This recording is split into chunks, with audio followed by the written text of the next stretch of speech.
Hey guys, welcome back to the channel.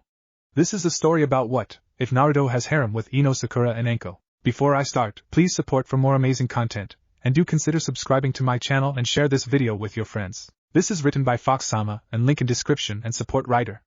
Let's start the video. Now have a beta. The Blueberry King bowed to his greatness. Somewhere in the village hidden in the leaf, Anko Mitarashi was sitting in her apartment. She was thinking about her life in Konoha and how bored she had been lately. Sure, she had her missions, but they were just not enough right now. God, this sucks, Anko sighed out loud. There is nothing to do, Anko screamed, stomping all around her apartment. Would you give it a rest? I know you are bored, you have only been saying it for a damned week. Why do you not just rejoin the ANBU if you are so bored? Anko looked to the brunette sitting on the bed. Because they are too uptight. The mission is kill the target and go home. You know I like to play with my prey. Well, you need to start leaving the other jounin alone. What? Why? Anko asked in shock. Well, Asuma is so messed up right now, he might actually stop smoking, she exclaimed, rolling her eyes. Well, if he put more effort into his training instead of shogi and smoking, he might stand a chance, Anko retorted while crossing her arms. Then there's that new one, Kurenai? Anko cut her off right there. Hey, is it my fault that she only used genjutsu on me? I mean, come on, I do not know how she even made it to jounin. What about you? Hataki is still limping around, Anko quipped with a smirk. Well, he slapped your ass, and that is my right alone, the brunette quipped right back. Oh, is my little puppy jealous when I am touched by others? Anko cooed sitting on the brunette's lap. You are a bitch, the brunette said bluntly while wrapping her arms around Anko. Now that is the kettle calling the pot black. Anko leaned in and gave her lover a deep kiss before getting off her lap. But I am still bored. AG. Why will you not shut up? You know what you need? What? What do I need? Anko asked. You need to find someone to teach you to calm the fuck down. Wait, why are you looking at me like that? What did you just say? Anko asked. You mean for you calming down? No, before that. Finding some help? No, after that. To teach? Now the first and second part together. Find someone to teach? The brunette asked, tilting her head before she was tackled from the bed to the floor. Hana, I love you. Anko shouted, burying her face in the other girl's chest. In KOCA and breathe, Hana gasped out. But before she could say another word, Anko grabbed her by the arm and dragged her out at top speed. At Konoha Ninja Academy, the students were just getting back from lunch when Irika started taking roll call and noticed that one of his students was missing. Oh no, not again. Irika thought. Have any of you seen Naruto? Irika asked the class. Why would we want to see that loser? Especially when we can look at my Sasuke-kun, yelled a blonde in a ponytail. For once, I'm going to have to agree with Ino Pig. Naruto is the most annoying person I know, but you are dead wrong in thinking Sasuke-kun is yours. He is mine. A girl with long pink hair spat out venomously. Bark, bark, bark. You are right, Akamaru. He does smell worse than the kennels at home. Kiba added in, and the whole class was now laughing at the expense of Naruto, all except one person. From her seat on the top row, Hinata was glaring daggers at both Sakura and Ino. You stupid bitches, when will you give up? Sasuke-san does not like weak girls. He does not care how long your hair is. You failed to show him the respect and honor that he deserves. I am the only one that is strong enough to stand by his side. In the name of the Hyuga clan, I will show them the truth of this matter. That is it.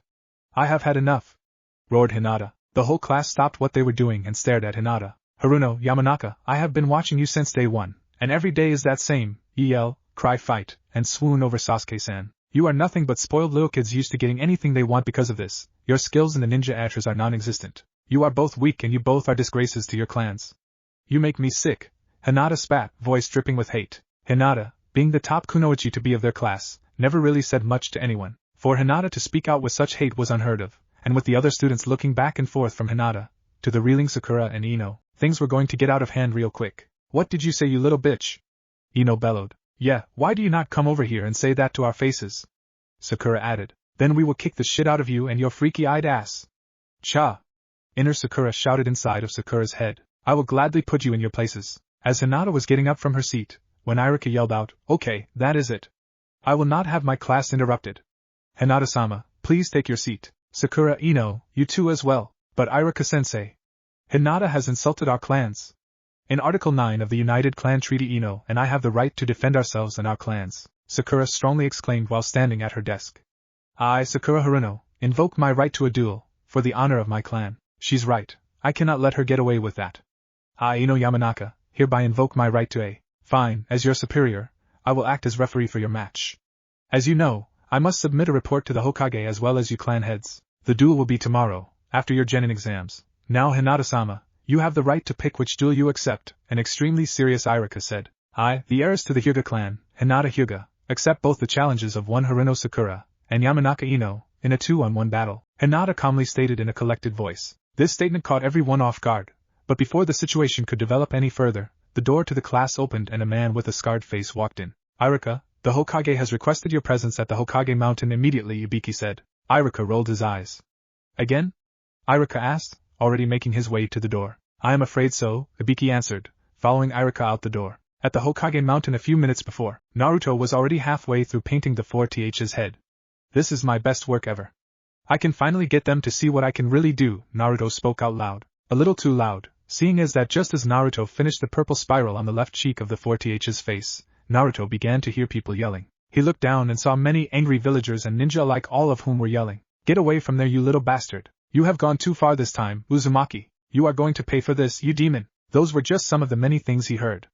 Naruto was about to yell back when he heard a familiar voice call out to him, Naruto, that is enough of that. Naruto looked down and saw no other than Sarutobi, the third Hokage. Naruto, come down from there and tell me why you felt the need to paint the faces of the Hokages. He yelled just loud enough for Naruto to hear him. Sorry, old man, but I am not done yet, Naruto yelled back and turned to finish his work. The third just let out a sigh. Ibiki, please go get Iruka for me. Right away, Lord Hokage, answered Ibiki as he left.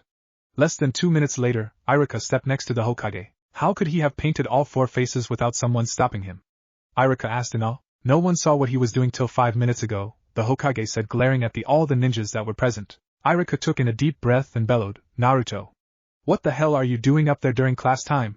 Get down here, you moron. Oh shit, that's Iruka-sensei. Naruto thought frantically. Hi, Iruka-sensei. What are you doing here? Naruto yelled. What am I doing here? Do you have any idea what you have done? Yeah. I painted the faces. Naruto yelled back down. At that moment, Naruto saw 4 ANBU running from the top of the mountain. Alright, here they finally come. It is time to get to work, Naruto thought as he pulled out a kunai and cut the rope holding him to the mountain. He started skidding down the mountainside, zipping past the ANBU. But as soon as his feet touched the ground, Naruto was surrounded by another group of ANBU. You are lucky that the Hokage is right there, or I would. Whatever you say, but I am out of here, Naruto said over his shoulder as he turned to leave. That is when an ANBU reached out to grab him, and when he turned into a can of paint. What the hell? Exclaimed the ANBU in shock. A substitution. As the ANBU were in shock that they fell for a substitution, Naruto was standing on the building to their left. Hey old man, why are the ANBU staring at a can of paint? Naruto questioned as he took off running. There he is. Get him.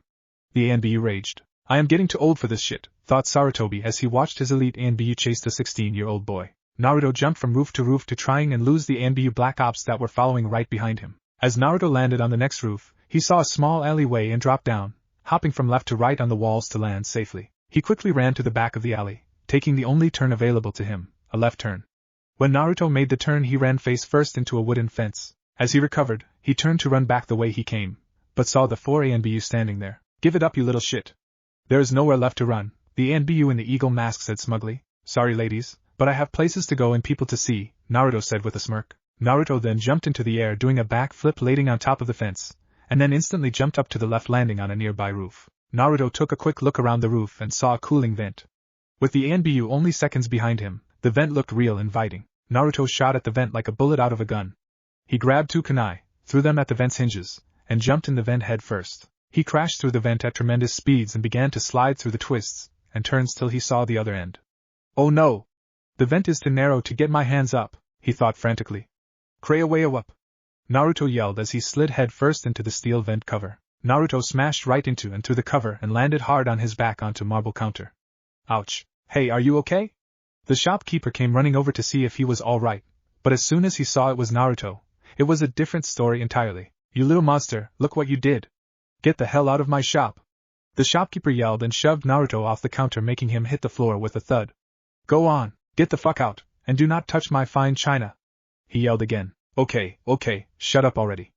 I am going. Jeez. Naruto ran out of the store and made a sharp right. As soon as he made it 5 steps, 3 of the ANBU were around him. On the left was an ANBU in a monkey mask, in front of him was an ANBU in a bull mask, and to the right was an ANBU in a fish mask. The 4th ANBU, the one in the eagle mask, was on top of the china shop, and Naruto had his back to the shop's window. There, now we got you, the fish-masked one said. How about you come with us peacefully now? We might even take you to the Hokage with only a small beating, the bull-masked one tried to reason with Naruto. I have a better idea. How about you go to the closest farm? I think the cows are currently in heat, Naruto said to the bull Anbu. You bastard! I will kill you! Bellowed the bull-masked Anbu in his loudest voice as he unsheathed his katana, with the intent to kill Naruto right then and there. The bull Anbu took a swing aiming to separate Naruto's head from his neck, but, at the last second, Naruto did a split and leaned back to avoid the attack. The bull-masked Anbu went right through the window of the china shop. The Anbu landed and tumbled on the floor until he hit a large, and expensive, china set from Suna, which landed on his head, shattering. The resultant crash knocked the Anbu out, and gave the shopkeeper a heart attack. Naruto pushed himself off the ground and landed on his feet running again. He ran 2 blocks making various turns with the other 3 Anbu right behind him. Naruto was running and dodging people in the streets of the market when a cart of fruit came into sight. Just before he crashed into it, he dropped and slid right underneath it. Before he could get back up, the eagle, monkey and fish masked Anbu jumped over the cart. Eagle and fish landed in front of him, while monkey went behind him. What are you going to do now, demon? Eagle let the last word come out with venom, and it did not go unnoticed by Naruto. Well, first, when I become Hokage your ass is grass. Second, I only have 2 words for you guys, Naruto replied with that foxy grin only he could do. And what, pray tell, might that be? Fish asked. Sexy jutsu, Naruto yelled.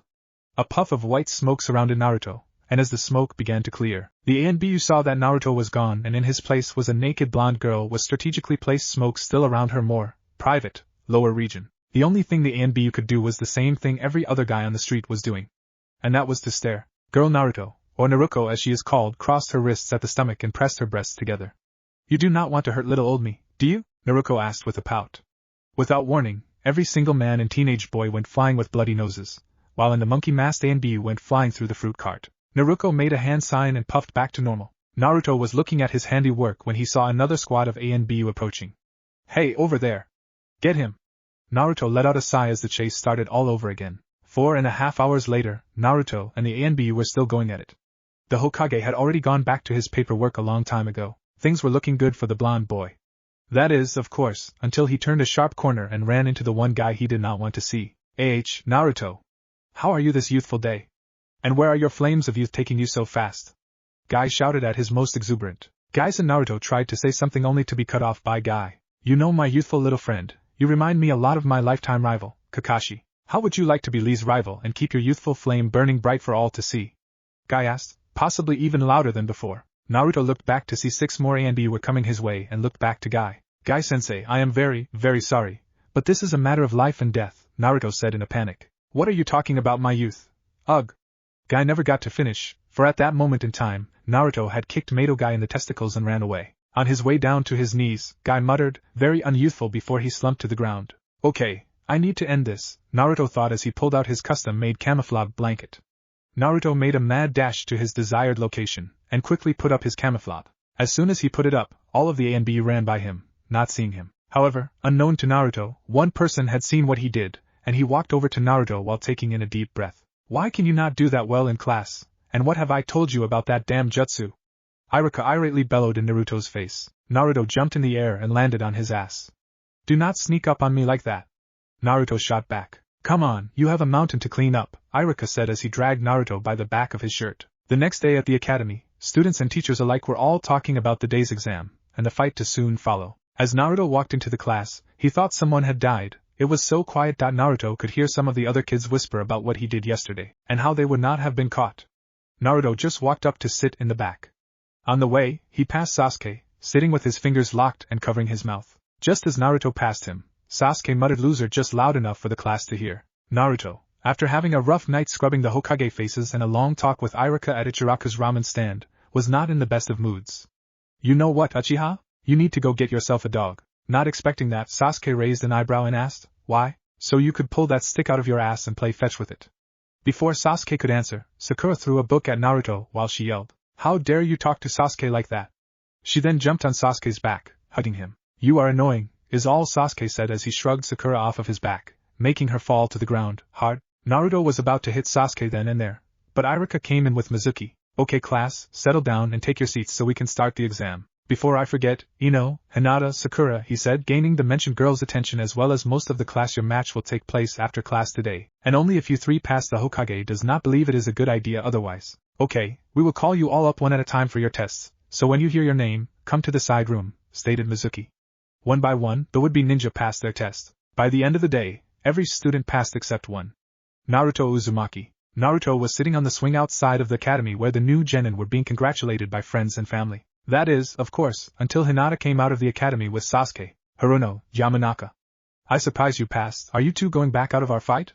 Or are you going to ace like real shinobi and fight? Hinata asked with an I am superior look on her face. I'm not going anywhere. I was just waiting for you to show up. Ino said. Yeah, let's get this over with fast. Sakura piped up. Then get to it. Some of us have plans, Hinata said smugly. Now is my chance to show Sasuke-kun how strong I am. Both Ino and Sakura thought at the same time. Ino and Sakura got into their fighting stances, while Hinata got into hers. Sakura charged in first, throwing a punch dead center to Hinata's face only to have her fist palmed to the left. Sakura's momentum carried her right past the Hyuga. Ino took her turn and did a jump kick. By this time, Hinata had activated her Byakugan and blocked the kick with her forearm. While she was catching Ino's foot, Sakura had come up behind Hinata and tried to sweep out her legs. Hinata had different plans. Hinata threw Ino's foot back down, causing Ino to lung forward, and Hinata did a palm uppercut on the blonde. Then Hinata turned to Sakura, just as she began the sweep kick, bringing her knee to Sakura's face.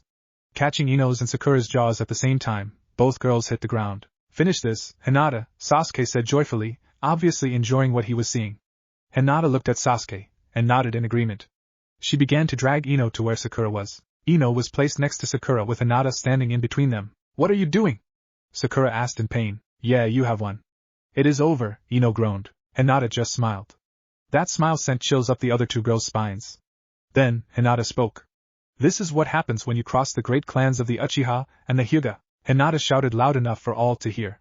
She then brought her arms up and sent two palms downwards towards Ino's and Sakura's chests, while the class looked on in horror. Seemingly out of nowhere, an orange blur jumped in and took the two palm strikes. Naruto had seen the whole fight, and saw what the Hyuga princess had planned, and acted upon it. He had taken the palm strikes to his back and fell, his arms across Sakura and his legs across Ino. It was at this time that Iruka finally came out to see what all the noise was about. What Iruka saw was 3 of his students on the ground and Hinata standing over them.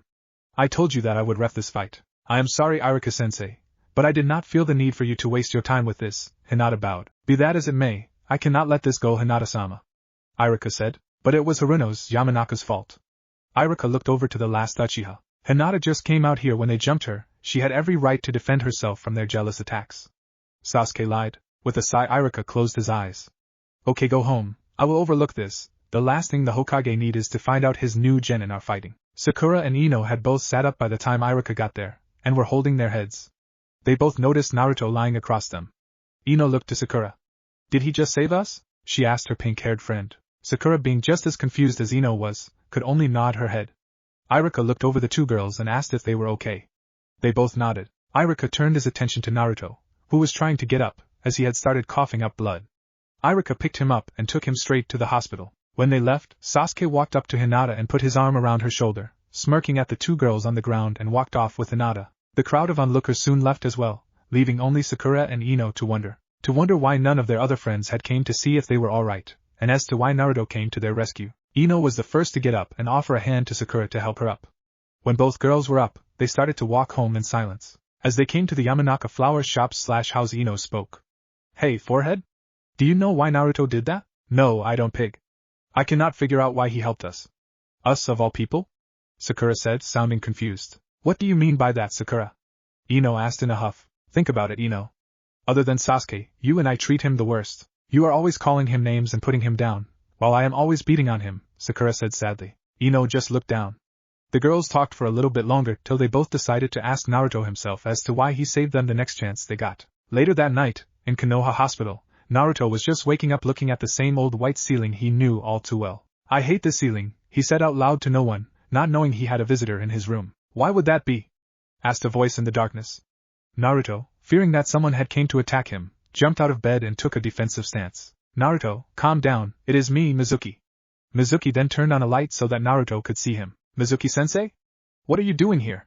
Naruto asked. I came to see how you were doing, but it looks like you are doing well enough, it seems. Maybe I will tell you about the other test after all, Mizuki answered. What other test? Naruto asked. Mizuki quickly told Naruto if he could get the scroll of forbidden jutsu, he could become a genin. Later that night, somewhere in one of the many forests of Konoha. No! Do not do it!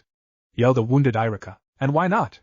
He deserves to know why he is hated before he dies, Mizuki silkily said as he looked to Naruto, who was very confused. You know of the Kyubi no Kitsune, the 9-tailed fox demon, right?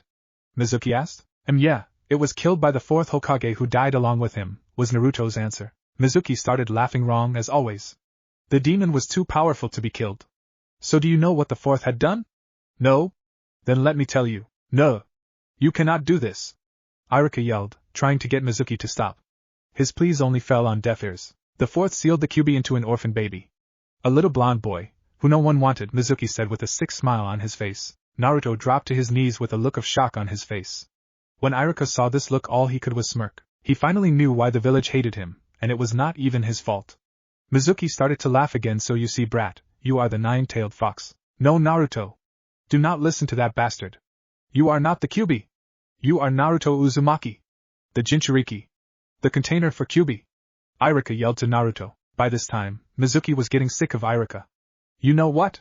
I was going to kill you later, but I think I will just do it now. Mizuki was about to take out Iruka, when he heard a voice from behind him. You want Iruka? Well, you will have to go through me first, Naruto said maliciously with his voice full of hate. Mizuki was laughing. Just like we thought. Fine. Have it your way. I will be a hero. The man who killed the demon brat who stole the forbidden scroll and killed his sensei. Mizuki ran at Naruto, who just smirked and put his hand together yelling Shadow Clone Jutsu. Within seconds, 143 Narutos filled the woods and attacked Mizuki. Iruka was in shock at what he saw. He learned the Shadow Clone. When it was all said and done, Naruto and Iruka went to see the Hokage and left Mizuki to the ANBU. At the tower, Naruto, I am very proud of you. You handled yourself like a true ninja, and that is why I am approving Iruka's decision of making you a full-fledged genin, said the third Hokage proudly. Naruto was jumping for joy, before the third said more. Naruto, your secret is yours to keep. Make sure you can trust whomever you tell, the third said softly. Thanks, old man. I will see you tomorrow, Iruka-sensei. As Naruto walked out the door, he passed several jonin as they came in the room. As Naruto walked out of the tower, he could not help but to think about what had happened to him that day. First, he had failed the genin exam, saved Ino and Sakura, Mizuki tried to kill him and Iruka, and he also learned that he was the container for the Kyuubi. Naruto was so deep in thought, he had not even noticed that there was someone else in the alleyway with him. What is with this kid? He is acting like a zombie. Oh well. I am going to have myself a little fun with him, thought of the trench coat wearing jonin. She was now standing in front of Naruto. He was too deep in his thoughts to notice, so he walked right into her. Well, into certain parts of her. As soon as he realized his face was in Anko's ample breasts, Naruto fell back with a face brighter than anything he had in his closet. You know, you little pervert, most guys would buy me a drink first. But if you like me that much, I have 5 minutes to spare, Anko said, sounding a little too enthusiastic. By now, Naruto was panicking. Is she serious? Is she going to kill me for touching her? Or is she going to rape me? Well, you see, I was just. Naruto tried to talk. His mouth was moving but the wrong sounds were coming out, and he could hear a deep laughter coming from somewhere. Anko just walked up to Naruto and knelt down in front of him. What is wrong, kid? Don't you like my tits? Anko asked in a hot whisper. Naruto's nose had busted out in a flow of blood as he tried to crawl away, but Anko just crept closer. I have to get out of here. There is no telling what this crazy woman is going to do, he thought as he looked around for something to help him. That is when he saw his reflection in a trash can and the idea hit him. Shadow Clone Jutsu. Naruto yelled and about 48 Narutos took off in every direction they could, some even jumping into the trash cans. Anko, not being fooled by a simple bunshin, just reached out and grabbed a Naruto by the hair and pulled him close to her face. Do you think that will work on me, kid? She asked. The Naruto in her hand just smiled and disappeared in a cloud of smoke. What the hell? A shadow clone? Anko stated in surprise as the other 47 clones continued to vanish from sight. In the Hokage's office. Okay, we all know why we are here, so let us get down to business, said the Hokage while looking through all of the genin profiles. If you would excuse me, Hokage-sama, I am not needed for team placement, so I will take my leave, Iruka said with a low bow before walking towards the door. As soon as he opened the door, dozens of Naruto's clones came running in the room. Not wanting to deal with it, Iruka slipped out of the room. Keep her away from me. There has to be a way out of here. Came many voices at once. Hey, look over there. One of the Narutos pointed towards a window before jumping through it, and as Naruto jumped out, all the other Narutos followed suit. Asuma, Kurenai, Kakashi the Third and all the other jounin had the same look on their faces. A look that said, what the hell? That boy is going to be the death of me, thought the Hokage with a sigh. Just then, the roof above the Hokage's desk caved in and 7 more Narutos came crashing down on top of the desk, poofing from existence right in front of the aged leader. Now if there are no other interruptions, it is time to do what we came here for, Sarutobi stated, obviously irritated. Lord Hokage, I do not wish to take a genin team. I am hoping on improving my own skills, Kurenai said. The third sighed. Kurenai, You know I like to have at least 3 of my elite jounin with the genin teams. I know that, sir, but I feel that I am not ready to teach them when I myself still have much to learn. Sarutobi placed his hands on the desk. Very well, you are free to go. I am sorry, my lord. Kurenai bowed and opened the door only to find a grinning Anko and a pissed-off Hana. Hey, am I late? Anko said, walking and still dragging Hana behind her. Kurenai left the room quick with a scared look in her eyes. Asuma took a few steps closer to his father, and Kakashi sent an angry glare. Anko? Hana? What are you doing here? Asked a confused Hokage. Anko gave off a wicked smile. I am here to get myself some genin to play with. What? Hana yelled. Anko, I have spent the past 2 years trying to get you to train our genin, and the one time I do not ask you to, you show up. What made you change your mind? Sarutobi asked. Boredom, Anko said bluntly. And why are you here, Hana? Asked the Hokage. Before Hana could get a word in, Anko spoke for her. She is going to help me with the little maggots. What? Why am I going to do that? I am only a chunin, because I said so. Hana was about to say something, but Anko kept going. And then I will recommend you for the jounin test. Hana's eyes were wide with shock. She had taken the test last year, but she failed to make the cut due to a dirty trick from a silver-haired man who groped her in a smoke screen. And the idea of taking it again suited her just fine. Now, back to the matter at hand. Anko, am I right to assume you are familiar with this year's genin? Yes, Lord Hokage, I am, stated Anko. Okay then. Kakashi, are there any genin you wish to have on your squad? Asked the third. Uchiha Sasuke, he said without a second thought. Okay, does anyone have any objections to Kakashi training the Uchiha boy? Asked the Hokage. Nope, Anko said, not caring. Nor do I, said Asuma. Yes, sir, I was hoping to train him, said a random jounin with a mustache. Are you able to teach the boy how to use his Sharingan? Kakashi said with a smug voice. And no, I can't, the jounin said, looking away. Okay then, Kakashi, you will get the Uchiha. However, as you know, since he is top of the class, that means you must also take the student with the lowest scores, the third stated. And who might that be, Lord Hokage? That would be Uzumaki Naruto, said the third. That is where I do have an objection. I have planned on having Uzumaki Naruto being in my squad along with Ino Sakura and Yamanaka Ino, Anko said with pride. What? You want to assemble a team with the 3 lowest scoring genin? I say let her have them, Kakashi laughed out. Anko, I hope you have a good reason for wanting to break team traditions, stated Sarutobi. Yes, as a matter of fact, I do. Let me start with Naruto. In the academy, Naruto has the lowest test scores and almost no participation points, but there have been times where he has shown great skill and knowledge. I will only point out his most recent demonstrations. The painting of the stone faces of the Hokage. No one even saw him do it till he was almost done. Then, he led Anbu, the best that Konoha has to offer, on a chase that lasted over 4 hours. Not to mention how he managed to steal the scroll of forbidden jutsu. Anko said, the last part smirking at the Hokage. When you put it like that, you are right. There is no way Naruto is the dead last in the class, Asuma said with a look of amazement. I must agree with you as well, but what about the other 2? The elder Sarutobi asked. Yamanaka Ino and Ino Sakura, because of the choices they made in being fangirls. They neglected their training, but they by no means lack the knowledge or the potential to be great, and when we get them away from the Uchiha boy, they will be able to focus on their training. And due to their rivalry, they will push themselves further and harder, not wanting to lose to one another, Anko said. You bring a good argument to the table, Anko, and I for one cannot find anything wrong with your team. Does anyone else have problems with it? Asked the third. Like you said, I cannot argue with that, and I will take whoever is left, said Asuma with a smile as he walked out the door. Well, in theory your team is great, but on paper it will be the worst team to be assembled in the history of Konoha. But whatever, he shrugged. If you take the 3 worst genin, all that means is that you will have to spend more time on the basics, said a very smug Kakashi. Anyone can train a prodigy Hatake, and that would be boring, so we're going to turn those 3 into real shinobi, and they're going to earn it without those little eyes you like so much, Anko said, grinning as Kakashi vanished in a swirl of leaves. Well, congratulations, Anko, you have your team. I look forward to seeing how you handle Naruto, said a smiling Hokage. Oh, don't worry, I already put the fear of God into him. Let us go, Hana. Anko left while Hana followed with a look that said, why me? Elsewhere in Konoha, Naruto was running for his life down the streets of Konoha as fast as he could until he made it to his house, unlocked it, ran in and slammed the door shut. What the hell was that? Naruto panted out, thinking about Anko. He walked through his apartment only to find a small package sitting on the table. Naruto opened it and found a notepad with a note. He rolled his eyes and read the note. Hey kid, I'm just telling you that I will be back soon, and if you didn't pass the genin exam this time, I won't ever give you your father's scrolls. Jiraiya, P.S. Put my research with the rest. Naruto let out a long sigh, walked over to a desk and dropped the notepad with the other 12 next to his copy of Ika Paradise, as he made his way to the kitchen. That is until... Oh, come on. Are you not even going to read those notes? Asked a new voice. No, I prefer the finished book over the no. Naruto stopped dead in his tracks. Who is there? Naruto asked as he grabbed a kunai to defend himself. Ha ha. You are not going to find me out there, Kit. Why don't you come down and say hello? Came a chuckle. With that, Naruto's body fell to the floor and he blacked out. He opened eyes to find that he was no longer in his house, but in a dark, leaky sewer with blood-red pipes running every which way. Where the hell am I?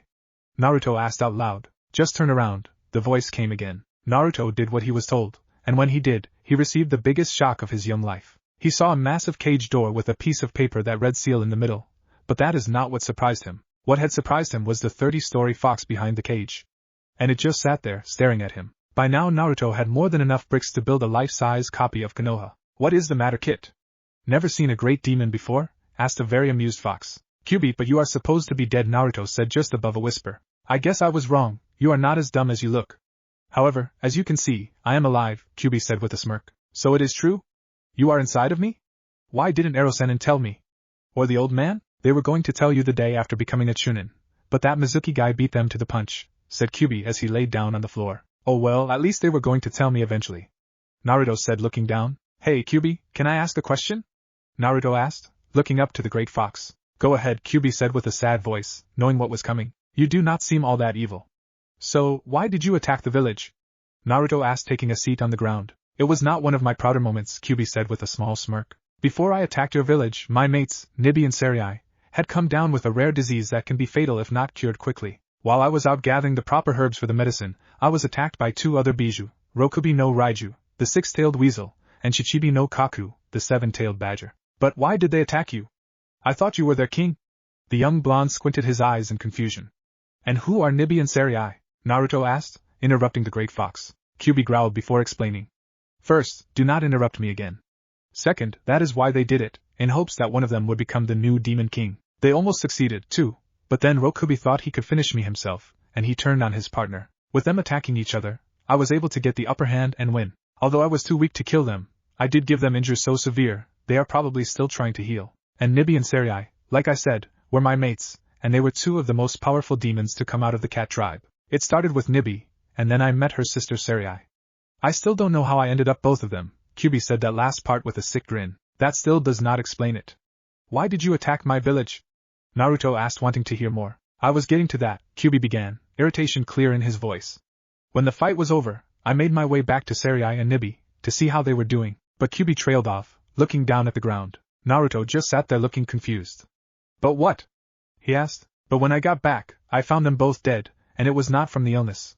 They had been killed. Naruto was surprised that a demon could sound so sad and angry at the same time, so I looked for who could have done it, and what I saw sent me into rage.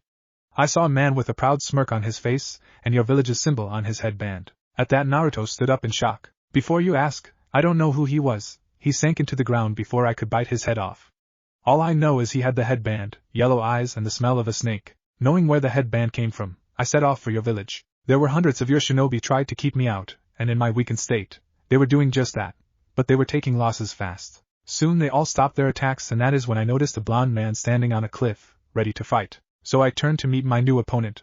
He was by far the most skilled human I have ever seen, but as jutsu after jutsu failed, he vanished. I had a hard time believing a man such as he would run, but 5 minutes later, he reappeared on the same cliff as before.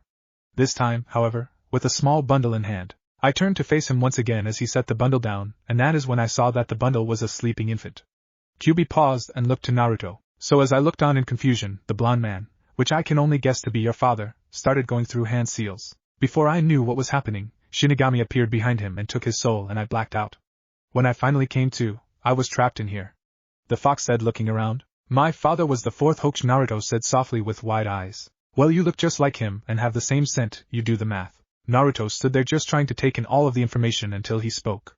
Kyubi, I do not blame you for the attack, and I am sorry about your family. It has almost been 16 years. I am fine, Kit, Kyubi answered. Okay, I have some more questions, said our spiky-haired shinobi. Only if I can ask my own questions. Kyubi didn't ask, he stated. Naruto looked a bit surprised, but nodded anyway.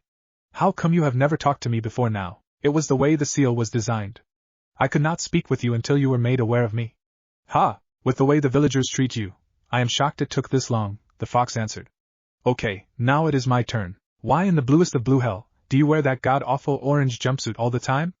Kyubi asked, almost vomiting at the sight of the offending piece of clothing. Naruto's face just hit the floor. Hey, I like orange for ball. Naruto yelled. Oh please, I have seen that Mato guy wear better looking spandex.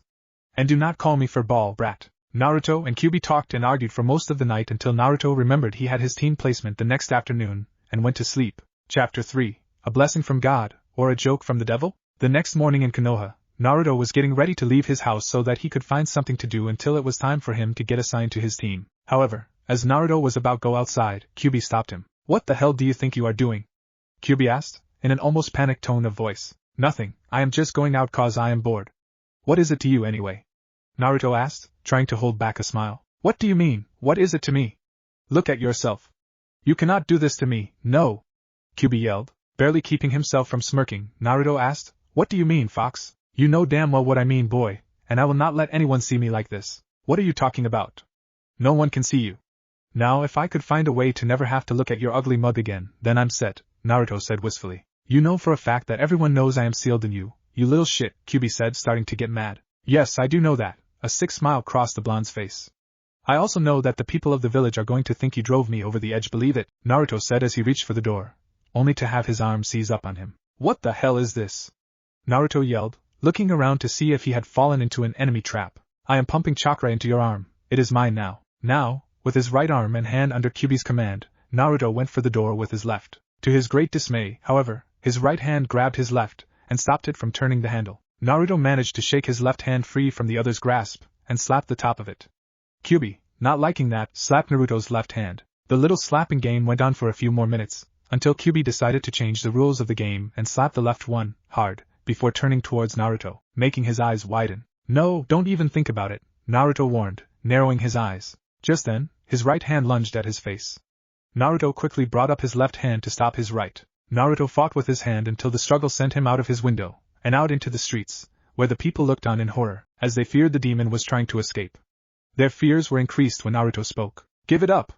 Give it up, or I will break it off! Naruto yelled, with his knee on his right forearm, pulling at the wrist with his left until he felt Kyuubi give back control of his arm. He stood up, and glanced around at all the scared villagers, hearing the loud whispers. He snapped. We need to get out of here before he kills us. We must inform the Hokage about this. Is he going to kill us wearing that? That is when everyone noticed that Naruto had changed his clothes. He was wearing a new solid orange jacket, orange gloves, orange ninja sandals, and an orange leaf headband. Everyone on the street was dead silent, out of fear of what the demon might do to them. After regaining his composure, Naruto set off down the road while getting the weirdest looks. I told you people would blame you for the way I look, and the arm thing you pulled only helped in the matter, Naruto laughed to himself. Laugh now while you can, but I will have my revenge, Kyuubi threatened. Naruto walked down the road for a little while, until he sensed someone watching him. He walked slowly, keeping an eye out for anything suspicious, until he found who was watching him. Naruto looked at a brick wall, where he could see a foot sticking out of the wall. He walked up to the wall and leaned up against it and spoke. You know, Konohamaru, you are getting better at concealing yourself. I almost missed you there, but your foot is sticking out, he said right before Konohamaru jumped out. Damn, I thought I got you this time. So, where are you going? Konohamaru took a second to look the blonde over. What the hell are you wearing? He yelled, taking a step back from his friend. Oh, this? Someone made fun of my orange jumpsuit, so I decked myself out in all orange, to get back at him, Naruto said, sounding somewhat proud of himself. So you did that to yourself to get back at someone? Konohamaru asked, confusion evident in his voice. Naruto, you need help big time. You know that, right? Asked the younger of the two boys, sighing. Hey! I like orange, why does everyone hate it so much? Naruto asked, throwing his arms up in frustration before walking away. Hey Naruto, where are you going? Konohamaru asked, catching up to Naruto. I do not know yet, but I think Erosenin is back in the village, the blonde answered, putting his hands on the back of his head. Wait, you sure Jiraiya-sama is back? Do you think you can get him to sign my books? Konohamaru asked excitedly. Naruto put his hands over Konohamaru's mouth faster than he could blink. Sure. Keep it down, you know I don't want anyone to know I gave you those things, Naruto said, narrowing his eyes at Konohamaru and looking around suspiciously. Sorry, Konohamaru said through the hand. It's fine, but if the old man thinks I'm corrupting the village's youth, who knows what he'll do? Naruto said with a shudder. Hey, speaking of Grandpa, he said you took down a traitor that attacked you and Iruka-sensei yesterday, that true? Konohamaru asked. Yep, I sure did. And I learned a really cool jutsu at the same time, Naruto smiled.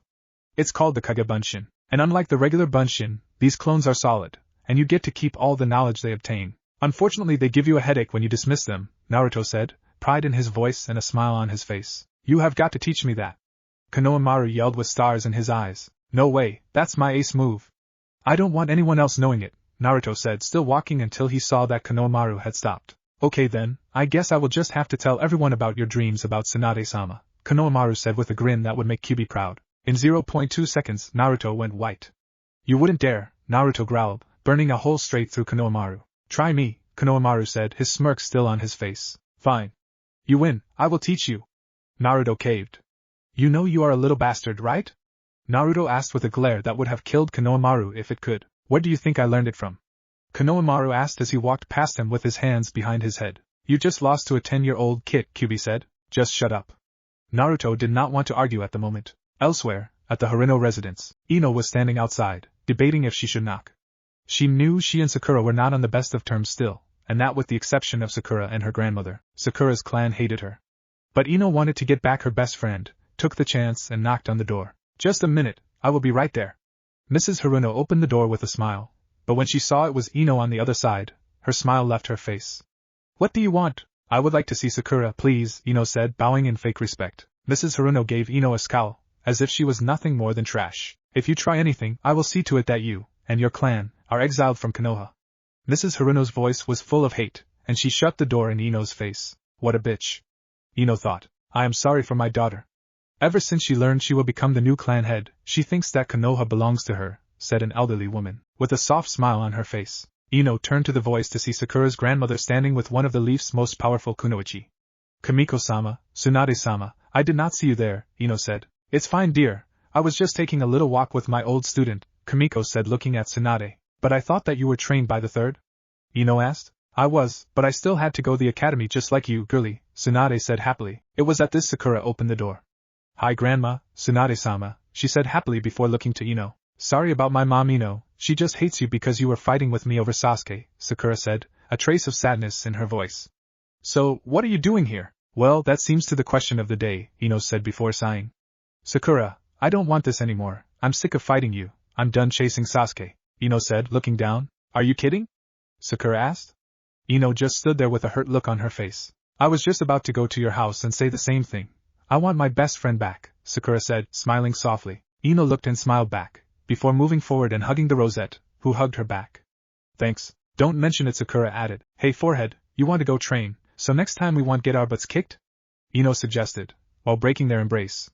Before Sakura could answer, Kamiko spoke up. Is there something I should know about? Sakura and Ino froze. Well, you see, Ino and I got into a fight with this Hyuga bitch, because she insulted us and our clans. We fought her, and she kicked our asses, Sakura said. It would have been worse if Naruto did not jump in and save us, Ino added in. Well, it seems like you two owe Naruto a debt of gratitude for saving you too. But let us forget about that for now, and let's get going, Tsunade said before turning and walking away. Where are you going, Lady Tsunade? Sakura asked. You two got your asses kicked, right? Tsunade asked in a matter-of-fact way. Both young kunoichi nodded in agreement. Tsunade looked at Kamiko, who just gave a knowing smile before walking back inside. So that is why I'm going to give you two some training. Both Sakura and Ino stared at Tsunade, then at each other. To be trained by one of the Sannin? And just out of the academy? Was the only thought in the girls' minds. But then another thought came to Ino's mind. Tsunade-sama? Tsunade looked at Ino. Why are you including me? I mean, Sakura I can understand, but me? Ino asked, biting her lip. Tsunade just turned towards Ino, then shot a quick glance to Sakura, and smirked. Ino, you were, and still are, Sakura's best friend. You two might have your differences, but you are always there for each other. Hell, I would go as far as to call you two sisters. So, where I see Sakura as a daughter, I see you in the same light. In my book you are family. Right, Sakura? She said, looking to the Pinkett. I always wanted a sister, Sakura said, smiling. Ino was so happy that tears of joy were flowing freely down her cheeks. Thank you, Ino said, still crying. Oh, come on, enough crying, Ino pig. If you don't pay attention to what Tsunade-sama is going to teach us, I am going to end up even better than you, Sakura said teasingly. That was more than enough to pull Ino out of dreamland. Even better? Ha! That is a laugh. The day you are stronger than me in anything, is the day I kiss Naruto Uzumaki's right ass cheek, Ino said, smirking. Fine, then the day you are stronger than me, is the day I kiss Naruto Uzumaki's left ass cheek. Sakura said, also smirking. I am so going to hold them to that. They are so screwed, Tsunade thought. Somewhere else. Nado aooe? Uized, lie, Athenian-s easonly. 1. Konohamaru was through a mouth full of noodles. Huh! Naruto was confused. Do not talk with your mouth full. Konohamaru looked at Naruto for a minute before swallowing. Sorry, what was with all that sneezing? Oh, no idea. Maybe some cute girls were talking about me, Naruto said, rubbing the back of his head. Hokage's office. Well, Anko, thanks to your last-minute request, you managed to avoid the council's objections about you becoming a sensei. But it's only a matter of time before they find out. However, the Hokage took a puff of his pipe. By the time they do, it will be far too late for them to pull you out, Sarutobi said. However, because of your past, and Naruto's burden, they will try everything they can to get rid of you. Can you be prepared for them, Anko? Sarutobi asked. Of course I can deal with those retards. Why do you keep them around anyways? Anko asked with a what the hell look. They do sometimes make my job easier, but most of the time I ask the same question. The Sandaime shook his head. Anyways, Anko, as of 5 p.m. today, you will be the Jounin sensei for Team 7's Ino Sakura, Yamanaka Ino, and Uzumaki Naruto, the third said. Elsewhere in Konoha, Naruto, Sakura, and Ino all stopped dead in their tracks, a cold chill running down their spines. Are you okay? Konohamaru/Tsunade asked Naruto/the two girls. Yeah, I'm fine. I just feel like something really bad just happened, all three said in complete unison, despite being on the other sides of the village, looking towards the sky. Back in the Hokage's office. Well, Anko, would you like to go on a walkthrough or your new students' homes, so you know what you're dealing with? Sarutobi asked. Yeah, I do, but I don't want their parents to know that I am their sensei yet, Anko said. That will not be a problem, Anko. I will inform them that it is classified information, until the children know, the third said with a smile. Harino residence. Anko and the third were standing in the middle of Sakura's room. Nothing out of the ordinary. Anko stopped and sniffed a few times. What is that? Do I smell smoke? Anko asked, turning to the Sandaime Hokage. Yes, I do believe so, he said, looking at the closet. Anko went over to the closet and opened the door. As soon as she opened it, Anko was engulfed in smoke. After a few minutes of hacking and coughing, the smoke cleared. Anko and the Hokage looked to see where the smoke came from, and what they found was the remains of a training dummy, and hundreds of burned pictures. Upon closer inspection, they found all of the pictures were of the Uchiha boy, and the dummy was dressed in what looked to be his old clothes. Well, I guess that her crush is over with. That just makes my job easier, Anko said out loud. Indeed it does, stated the Hokage, a little shocked at what they found. I guess that means I get to look around, Anko said, and with an evil grin, made her way to Sakura's dresser, opening the top drawer. Let us see bras, panties, and some. Wow, would you look at that red see-through, lace with black trim. This girl has some good taste, she thought. Anko kept looking through Sakura's dresser for a while longer, but soon gave up on finding anything. Oh, come on, the girl has a burnt effigy in her closet. I know there is something here, Anko said in frustration as she fell onto Sakura's bed. Looking to Sakura's nightstand, she saw a crimson ribbon neatly folded on it. Anko let out a sigh and got up off the bed to leave. Damn, this sucks, she shouted. I am sorry, Anko, but not everyone has a trap door where they hid things. The Hokage smiled. Whatever, let's just go over to the next one. Anko turned to leave.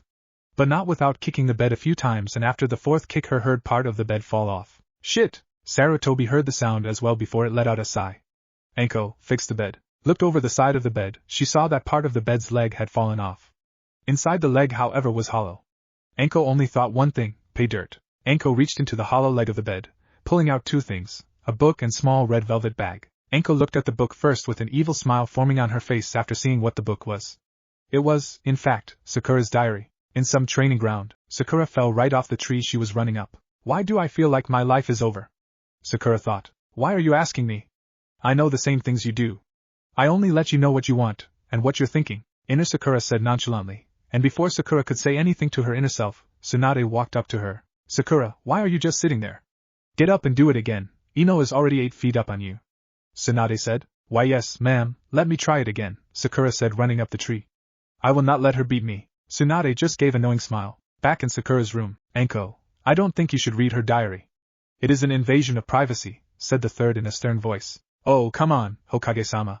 This is why we're here, so I can get some info on her, and all I know is that she is really pissed at the Uchiha kid, and I for one, would like to know why. For all we know she could be planning on killing him, so I am obligated to read this for his safety, Anko said in a so their way, while the third sweat dropped. Anko opened the young Kunoichi's diary to a random page, and began to read out loud. Date, September 2nd. Today I finally learned the jutsu that Sasuke-kun likes so much. I hope I can use it soon, so I can get him to notice me, but it takes so much of my chakra. I can only do it once, then I am too worn out to do anything else.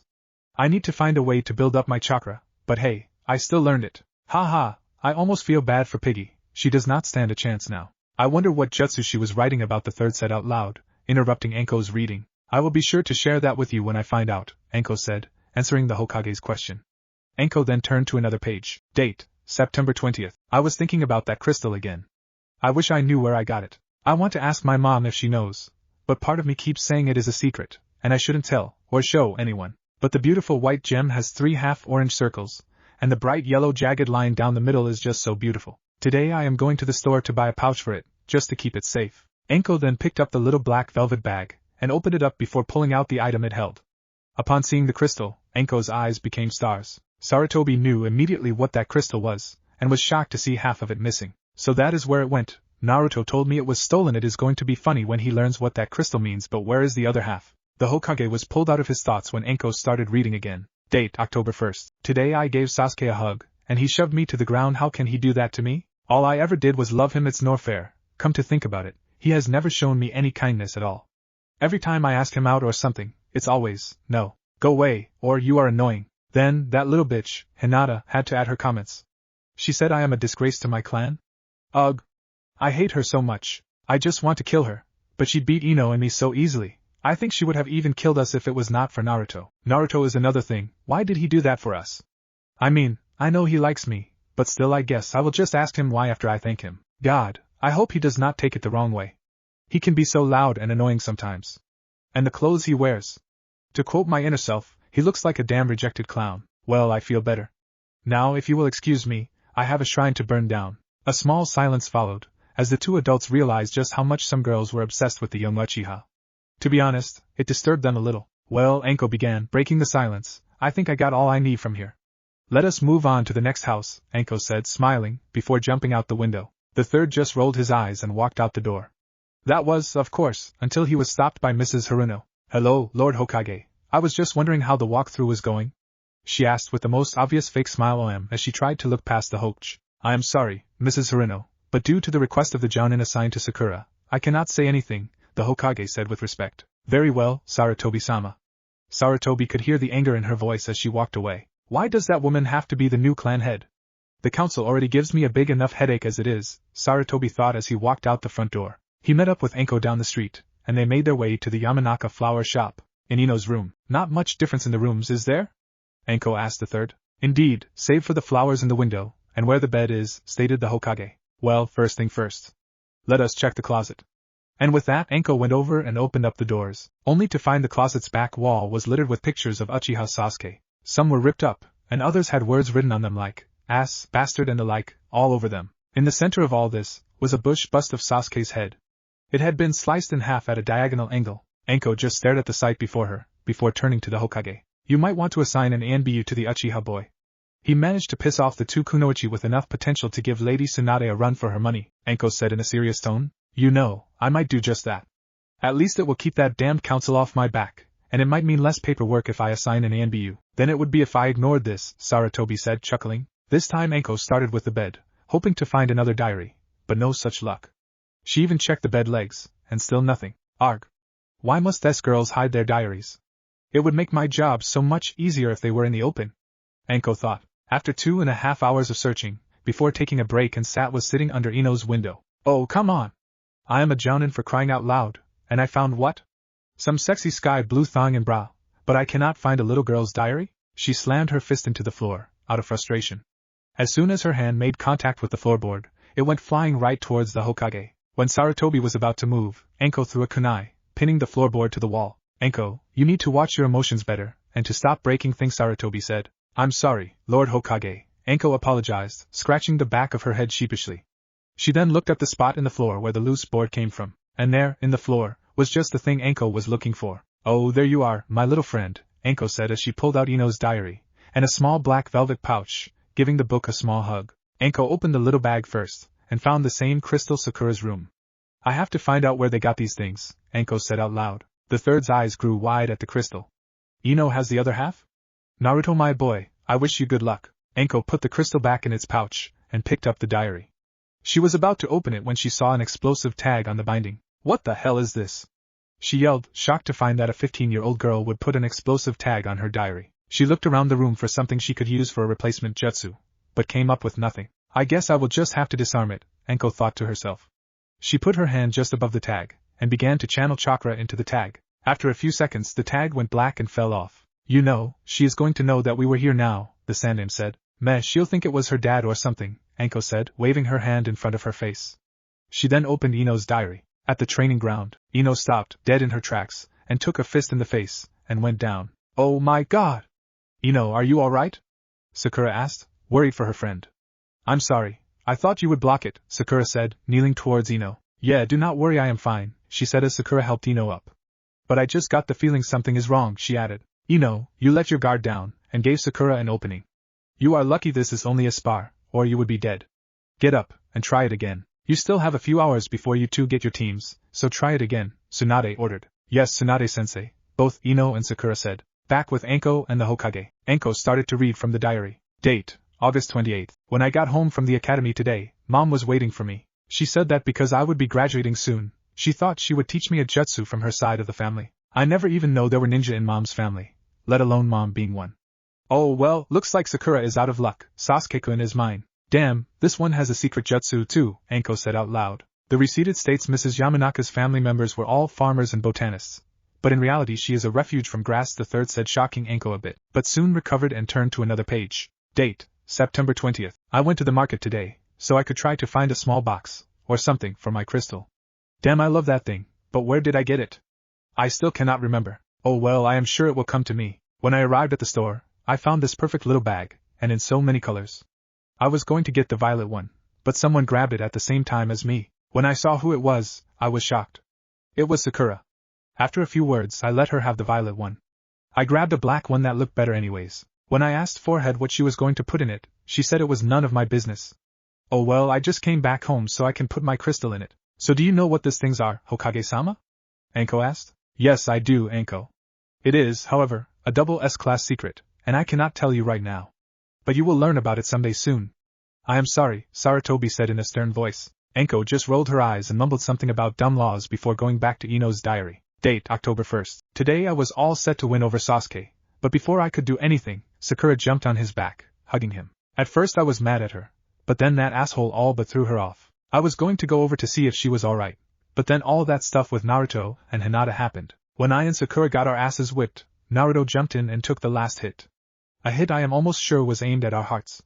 Why? I can't seem to think what would make him do such a thing. Well, it looks like these two have the same enemies, and the same hero. Their teamwork will still need a lot of work, but I might be easier than I thought, Anko said, putting the pouch, book, and the floorboard back where she had found them. You are indeed right, Anko, said the Hokage, walking out the door, while Anko jumped out the window. They met up soon after in front of Naruto's house and quickly stepped in. Anko, I do not have much time left. I have a meeting I need to get to, Sarutobi said. Not a problem, Lord Hokage. I already know a lot about high dash. Anko was cut off when they heard the front door open, and heard some voices. Great, now we can get that demon where he lives, one voice said. Yeah, we are going to be heroes for burning its lair down, said a second voice. As the two men walked out Naruto's front door, they were met with the irate stares from Sarutobi and Anko. Not caring about Anko, they only saw the Hokage. Lo Lord Hokage, what are you doing here? One of the men managed to get out. I was just leaving. Anko, will you show these gentlemen the way out please, said a very angry, and saddened third, as he walked away of the house. It will be my pleasure, Hokage-sama, Anko said, and Sarutobi never heard one scream from the men as he made his way towards his meeting, somewhere in the forest. So, there you have it, Konohamaru. I am the Jinchuriki for the Kyubi no Kitsune, the nine-tailed fox demon. Hey, you forgot the part where I had two mates. Do I care? Oh, you suck. Naruto just rolled his eyes at the loud fox in his head. Wow, Naruto, I guess that is why the villagers hate you. They all blame you for the attack, Konohamaru said, frowning.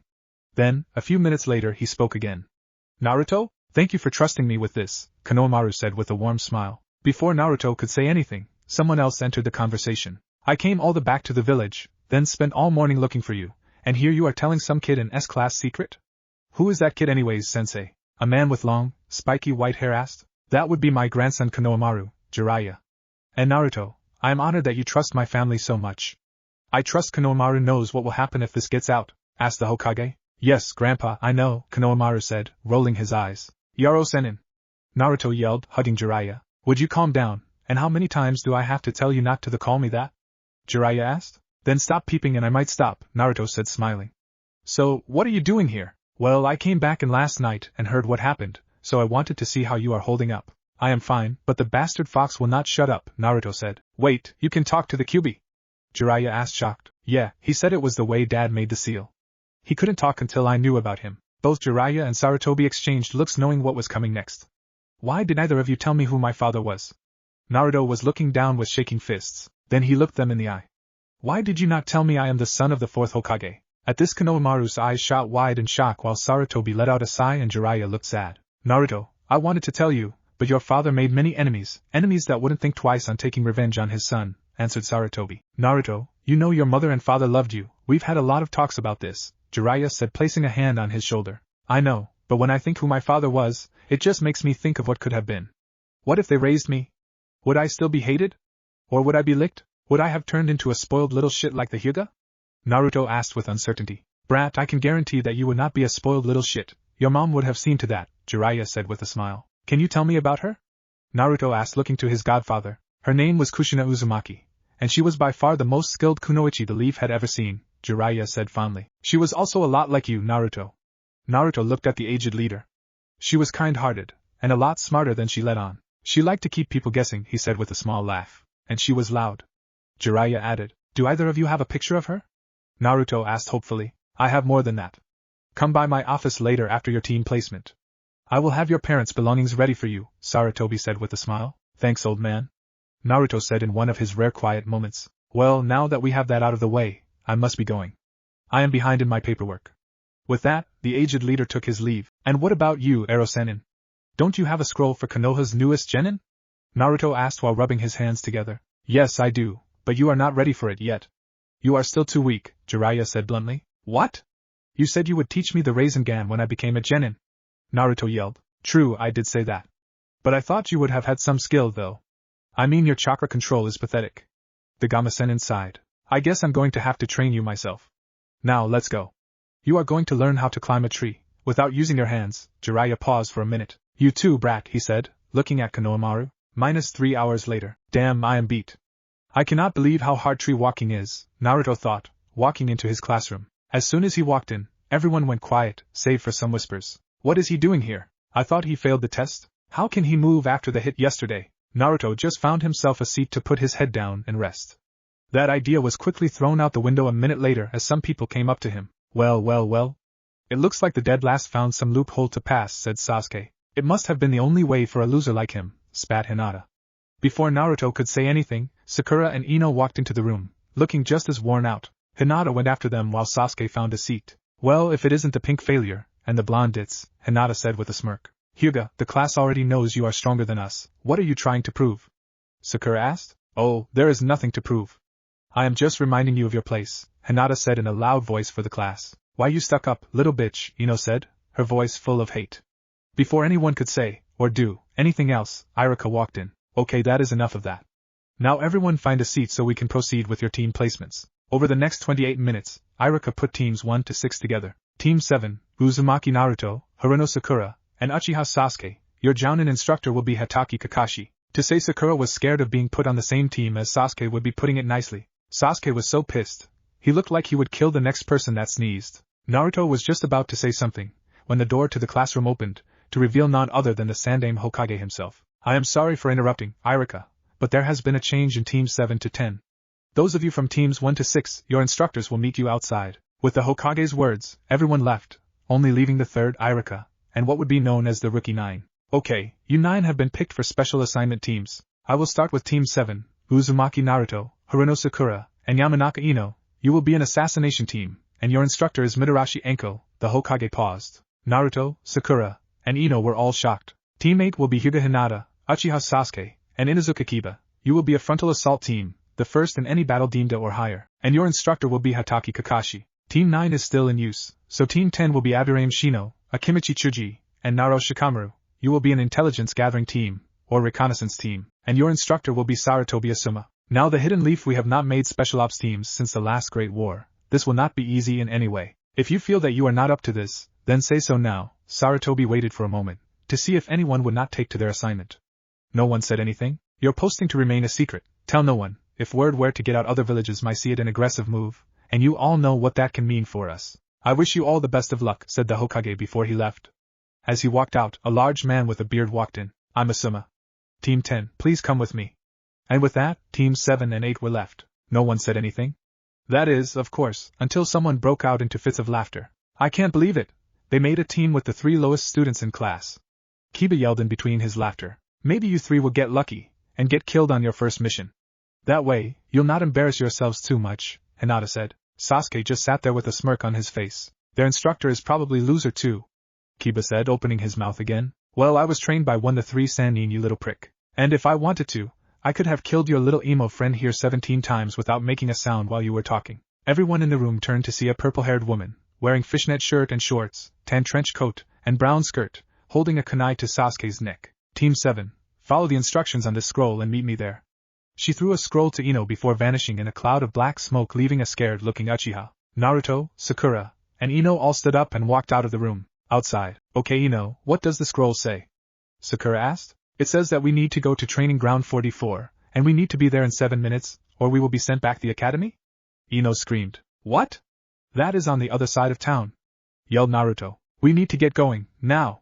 Sakura shouted, before all three of them took off like bats out of hell. 6 minutes and 49 seconds later, the three genin were panting and gasping for air on the ground. Well, you three just proved me right. Very few genin could have made it here in time. You three have the potential to be the greatest ninja that this village has ever seen. I'm going to work you till you drop, said a grinning Anko. It was at this time that Naruto noticed something about his new sensei. Ah, you are that crazy woman from last night, Naruto yelled, pointing at Anko, and grabbing the attention of his teammates. And you are that kid who tried to get in my pants, Anko answered, crossing her arms with a grin. What? Ino and Sakura yelled in unison. No, I bumped into her, and she then but then you lying bit. Naruto never got to finish, because at that moment in time, he was tackled to the ground by Sakura and Ino. What do you think you are doing? Ino asked, yelling at our new sensei. What is the matter with you? Sakura finished as she and Ino both hit him in the back of the head. They're my top two girls, and they have similar personalities. Okay kiddies, stop groping each other. Ino and Sakura both jump up with a blush which Anko ignored. This is the entrance to training ground 44, or as I like to call it, the Forest of Death. We will meet here, every day, at 7 a.m., unless you are on a mission, or are told otherwise.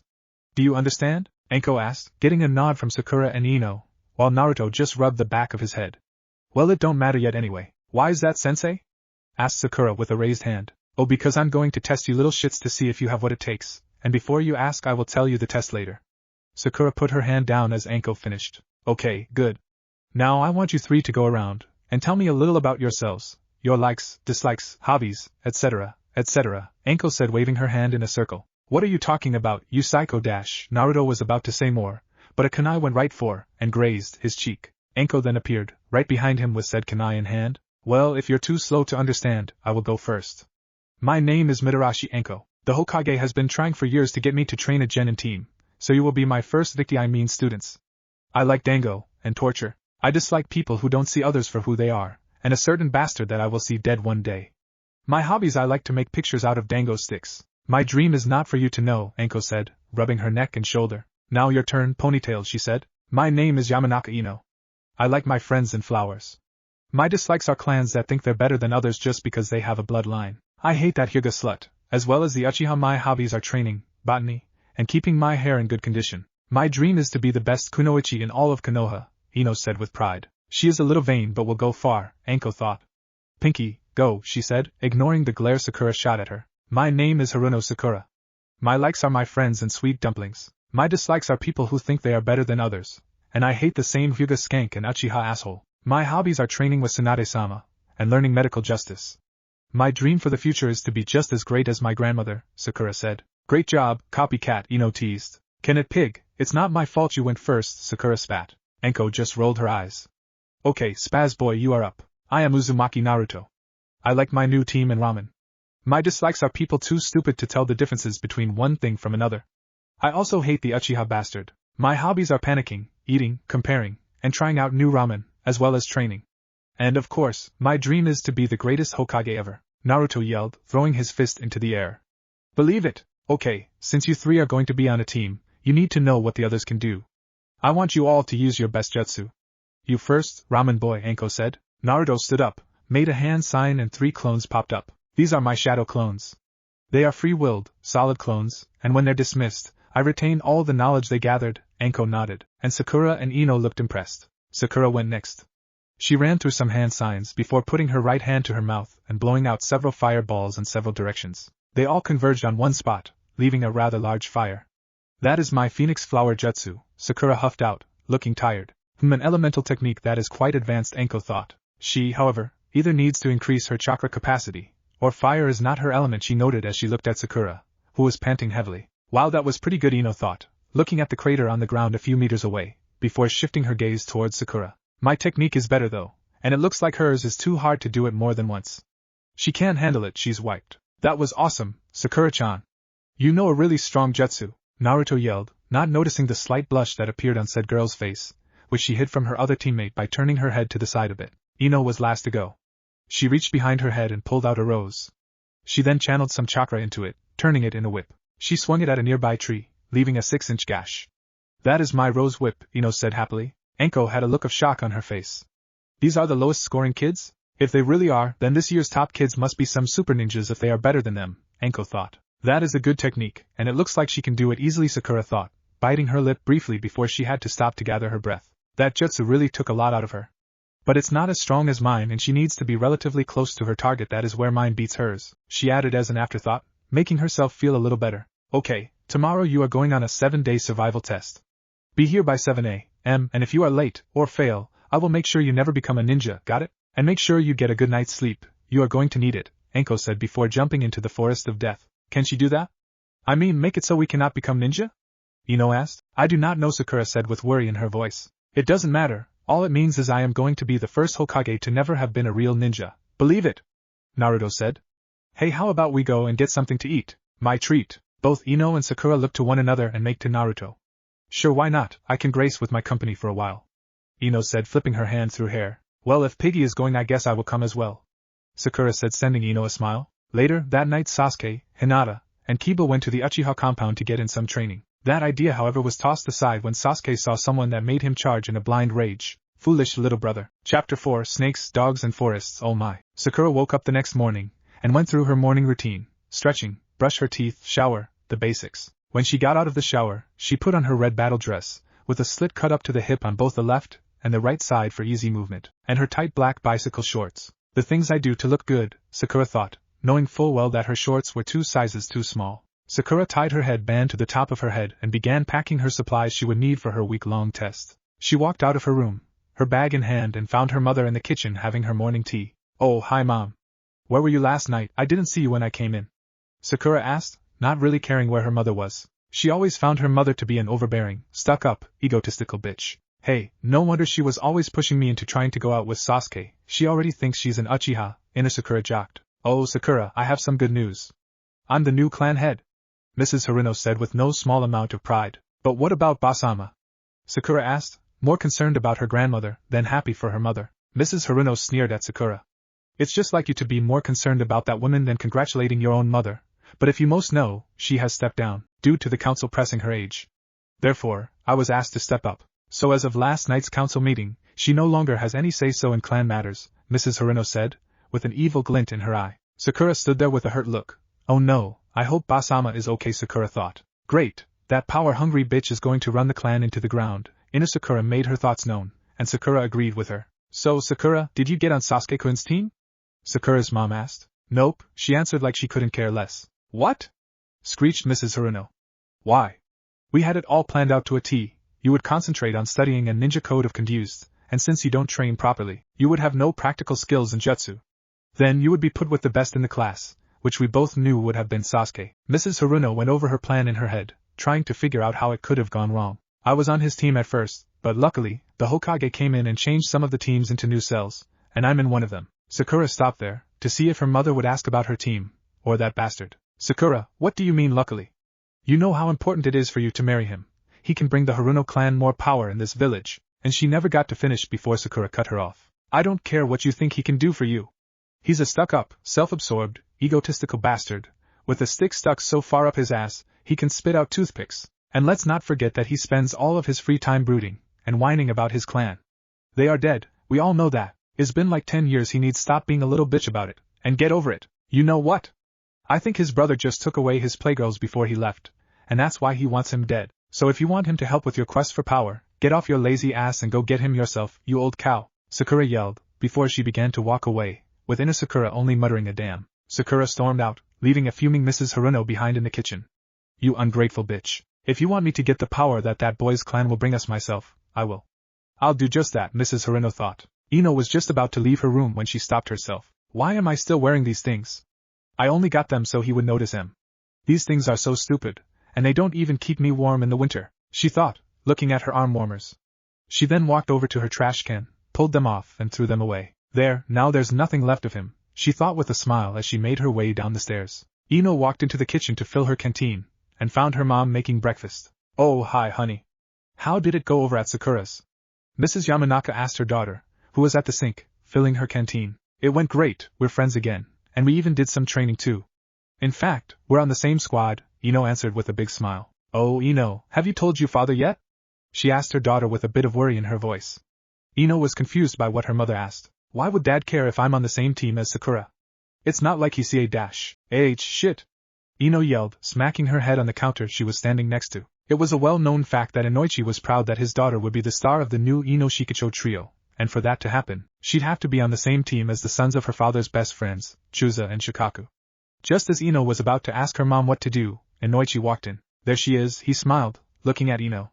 Tell me, Ino, how's the new Ino Shikicho trio looking? He asked with great pride. Well, Dad, the thing is I'm not on the same team as the guys, Ino said, biting her lip nervously and sucking in her neck. What? Inoichi hollered. What do you mean? He asked, angry that the Ino Shikicho trio wouldn't be continued. Well, at first I thought I'd be on their team, but then the Hokage came in and handpicked some of us for teams of his choosing. Chuji and Shikamaru got on the same team with an Aburaim, and I ended up on a different team. He said that the skills of our teammates would help balance us out, Ino explained. Oh, and that reminds me, I'm going to be out on a week-long training mission, so I can't watch the store, Ino informed her parents. Inoichi was disappointed that his daughter was not on the team he was hoping for, but was happy that the Hokage himself picked her team. On the other side, Sora was worried sick. She knew what happened to ninja in the field and heard many stories from Anbu and Jounin. She was not happy about her daughter becoming a ninja. Ino, I'll be right back, I need to go get something, Inoichi said as he walked out of the kitchen. Ino had sat down at the table so she could eat her breakfast, when her mom sat down beside her. Ino, I may not be a ninja anymore, but I was once. I married one and I know what goes on during missions. I want you to promise me you'll be careful out there, Sora said, looking into her daughter's eyes. Ino gave a short sigh. Mom, you're overreacting, but I will promise to take it slow, and not get hurt. Plus, I have my team to help me. I will be fine. Ino didn't get to finish before her father came back in with a small red box. He put it in front of Ino before taking the other seat next to Ino. Like your mother, I'm worried about you, Ino. I think it's time I give you the family scroll, so you can learn and perfect the family jutsu, Inoichi said to his daughter as he handed the scroll to Ino. Ino was shocked that her father was giving her the scroll already. I thought I wouldn't be able to get my hands on this till I was a chunin, she thought, staring at it in awe. Inoichi then picked up the scroll from her hands, snapping her out of her trance in the process, and placed it in her pack, so she could read it in her spare time. Thanks, she said with a small voice, before looking up to her parents. I'll do my best to make you guys proud, Ino said with determination. I know you will, but your mother and I are already very proud. So, who's on your team? Inoichi asked. Well, like I was telling Mom before, Sakura is on my team. Before you ask Dad, no, we're no longer fighting, and we're friends again, Ino told her father, who was about to ask if the girls were still arguing. Then, there is Naruto, Ino said, not noticing how the room got ghostly quiet. Mrs. Yamanaka's face became white as a sheet, while her husband's face was so red, he could have blown up and taken over half of Konoha with him. Before Ino could take any notice of this, she checked the clock. Well, I'm going to be late if I don't leave now. I'll see you two in a week. Love you, she said on her way out the door. After about 23 seconds passed. That's it, Inoichi yelled with wide eyes, turning to go after Ino. As soon as he opened the door, he saw that Ino had not even gotten 6 feet away. Ino, wait 1 minute, Inoichi called out. What is it, Dad? I'm going to be late, Ino told her father, but obviously he was not listening. Ino, I know of Naruto, and well, I just want you to get to know him a bit. You know, earn his trust, and find out what he's like. You know, be his friend. You do that, right, Ino? I'm okay, Dad. That's no problem, seeing as how he's on my team. I think I have to, Ino said, slightly confused as to why her father wanted her to be close to Naruto. Good, now go on before you are late, the elder Yamanaka said before he walked back into the house, leaving Ino very confused. I told him jumping in and out of his friends' heads was bound to screw something up, Ino thought with a smile before setting off to meet her team. About halfway there, she ran into an upset Sakura. Once back in the house, Inoichi walked to the kitchen cabinet and pulled out a bottle of sake and 2 sake bowls, and sat next to his wife. And what was that about? Asked his wife. I just made our Ino into a hero and the Yamanaka clan into one of the most prestigious clans in all of Konoha, Inoichi said as he poured his wife some sake. Really? And how are you planning to do that? Sora asked, while thinking of all the perks of having a hero for a daughter. Okay, Ino said that the demon is on her team, right? All he got was a nod from his wife. Now, I just told Ino to gain the trust of that little bastard. In a few months' time, we'll tell Ino to invite it over for dinner, and then we will kill him. I'll then give Ino all of the credit.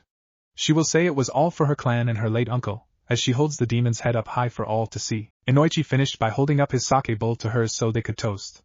Sora gave him a look that said it all as she toasted her husband and daughter. So, we got some time before we need to meet Kakashi-sensei, Kiba probed. I think we should do what Senpai said? Hinata suggested. Sasuke only smirked at the memory of the day before. Flashback. Foolish little brother. Itachi, Sasuke said just above a whisper, but Kiba and Hinata both heard him, and looked in shock. Standing on the very roof of the house where he killed his parents stood the village's most wanted man. Itachi! Sasuke yelled as he charged at his older brother. He jumped up, throwing a punch aimed for Itachi's face, which he blocked with no effort. Sasuke then tried to sweep Itachi's legs, which he actually hit. Itachi didn't budge, so Sasuke jumped up, doing a twisting flip in the air, and launched 2 kicks at Itachi, who just dodged the first one and the second kick he caught. The elder of the brothers then sent a single kick to Sasuke's chest, knocking him back to the ground and next to his team. Sasuke, do not be in such a hurry to throw away the life I have given you, Itachi said in a cold, emotionless voice. Life? What life are you talking about? You killed our parents, and the whole clan. I was alone, with nothing but my hate for you. What kind of life is that? Sasuke yelled. You and I were the only true Uchiha left, long before I disposed of those empty shells. They grew weak, Sasuke. They were nothing but slaves in this village. The Uchiha were once a commodity here. Whenever there was an S-ranked mission, they would send an Uchiha. There was a time when the ANB were nothing but Uchiha. There was no one that did not know the name, Uchiha, and the power to come with it. But slowly, things began to change, and this village began to baby the Uchiha, so they became weak. The name turned into nothing more than that, a name. So, I set out to light the dying fires in the clan's souls, and tried to make them see. Out of the whole clan, only one showed me the fire of a true Uchiha. You should not be mad at me for killing all those weak fools. You should hate the village that made them what they were. Weak. Now tell me, Sasuke, what do you think of the weak? All of what Itachi was saying left Sasuke looking at his brother in a new light. The weak have no place in this world, all they do is hold you back, Sasuke said, quietly letting his brother's words sink in. Itachi himself was now smiling. Evilly, but still smiling, as he walked up to the genin. Good. Now, Hyuga Hinata, are you aware that your clan is on the same path the Uchiha were once on? Hinata was in shock. Not only was the legend of the Uchiha standing in front of her, but now he was saying the Hyuga were to suffer the same fate as the Uchiha. Somehow, she was not surprised. Yes, I am. After hearing your story about the Uchiha, it's all clear to me. Father is obsessed with the politics of the village, and when the council uses the Hyuga to do their bidding, like the obedient dogs we are, we jump and obey every command, Hinata said. Then change it, become stronger, and show them the path by any means. And you are from the Inuzuka, are you not? Itachi asked, staring right at Kiba. Kiba had no idea what was going on. First Sasuke, who had tried killing Itachi, was now standing next to him. And Hinata had this sick little smile on her face. Kiba did the only thing he could think of and nodded. Your clan has been overlooked for a long time and is treated like a lower-class clan. What are you going to do about it? Kiba thought about it, and found it all to be true, making him pissed. I'll tell you what I'm going to do. I'm going to make my clan as big as the Hyuga and the Uchiha, no matter the cost.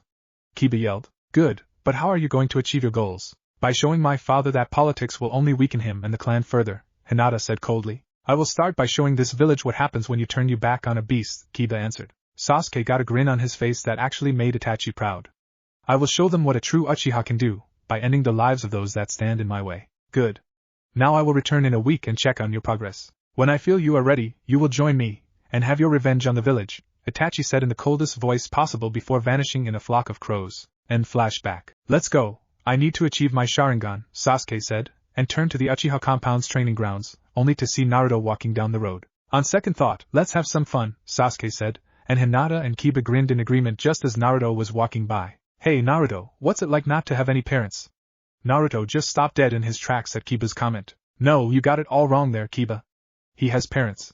Naruto turned his head to Sasuke. They just abandoned him because they knew what kind of loser the dope is, so to save face for giving birth to such a disgrace, they just left him in the street. With the rest of the trash, Sasuke finished just as Ino and Sakura came around the corner, while Hinata just laughed at the boy. The raven-haired youth looked up so he could see the damage he had just put on the blonde-haired boy, only to be met with a fist. Sasuke looked forward to see Naruto, only his whiskers were a far darker color, and his eyes, which were narrowed, appeared to have turned red. Get up, you little cry-baby shit, Naruto growled at Sasuke with such intensity. Kiba's dog, Akamaru, whined and tucked itself into his sweater. Now, with Sasuke's pride hurt, he lunged at Naruto, and took him down by the waist.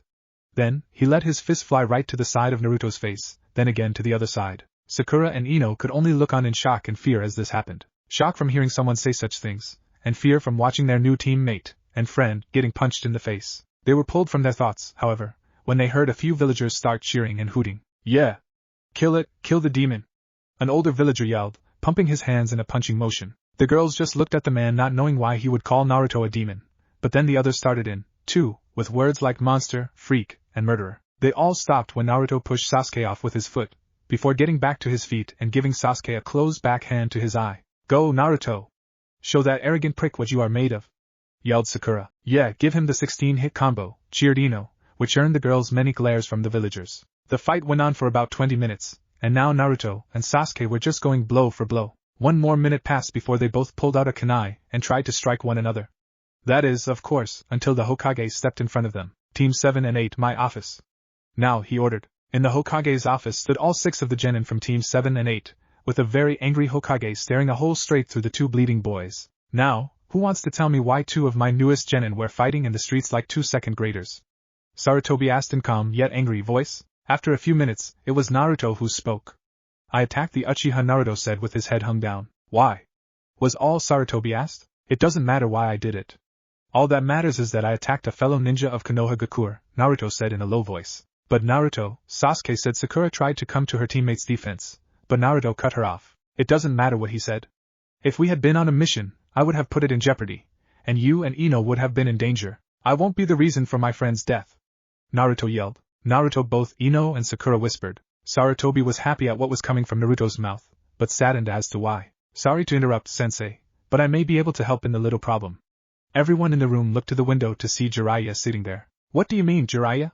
The law is clear, and, as much as I hate it, the law states that Naruto must be stripped of his ninja title, the third Hokage said with a sad voice. This news came to Sasuke, Hinata, and Kiba as good news, apparently, as some of the sickest smiles crossed their faces, while Ino and Sakura were shocked. And Naruto, he just stood there, already knowing the law. Before you do that, you might want to take a look at this.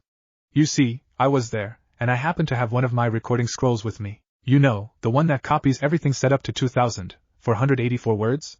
Why don't you take a look? Jiraiya asked as he gave his old sensei the scroll, while the smiles died from the faces of Team 8. After the Hokage read the scroll, he glared at both boys. I should have both of you stripped of your ranks. You are ninja of the leaf and your actions reflect us as a whole. Maybe it was a mistake to make you part of the new special ops. Sarutobi said, slamming his hand on the desk. Sai, I'm going to let this go. If this happens again, I will see to it that both of you are punished to the fullest extent that the law allows me to. Do I make myself clear? Sarutobi asked. Naruto and Sasuke nodded their heads, both knowing full well the fullest of the law meant death. Good. Now Sasuke, go to the hospital and get yourself checked out, the Hokage said, and teammate left the room without so much as a bow. After they left, Sarutobi turned to the girls in the room. Would you two mind waiting for Naruto in the hall for a moment? Sakura and Ino gave a nod and a bow before they left. Naruto, I'm not going to say anything about the fight. If I were in your shoes, I would have done the same thing, Sarutobi said with a smile. You got that right. I saw some of those punches and even felt some of them from where I was, Jiraiya added. Naruto just gave a small smile, while he wiped away some blood coming from a cut above his eye. That's when the Hokage noticed that Naruto was not healing. In fact, he had not stopped bleeding since they arrived at the office. Naruto, why has the Kyuubi not healed you?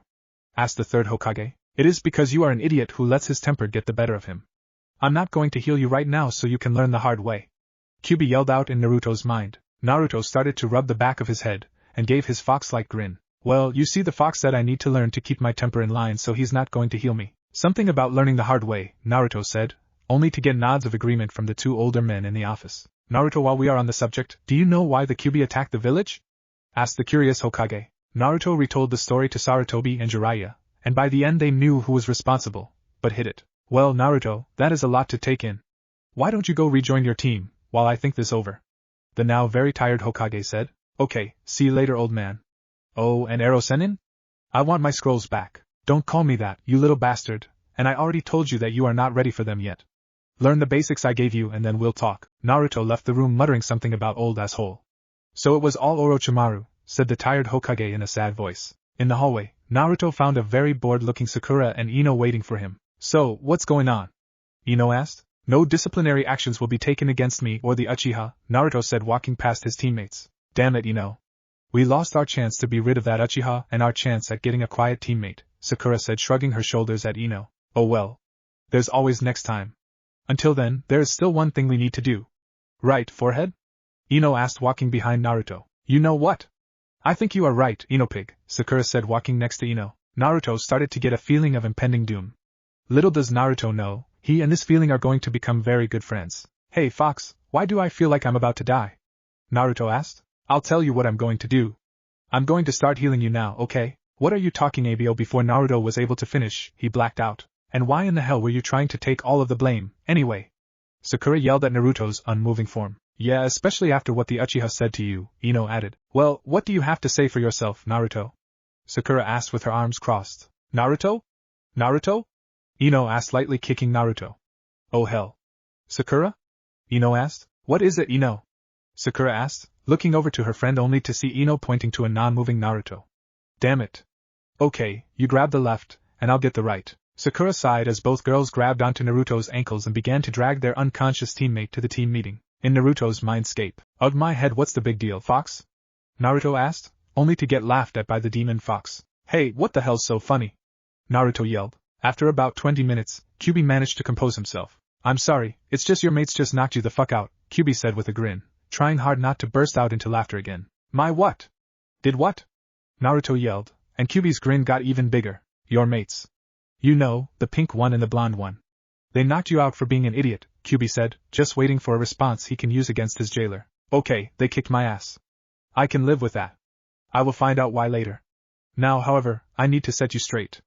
Sakura-chan and Ino-chan are my teammates, nothing more. They are more like sisters to me, Naruto said, sitting down with his back to the fox. Oh, thank you, to whatever God saw it fit to have me sealed in this brat, thank you. Kyubi said, looking to the sky, or rather, ceiling. This got Naruto's attention.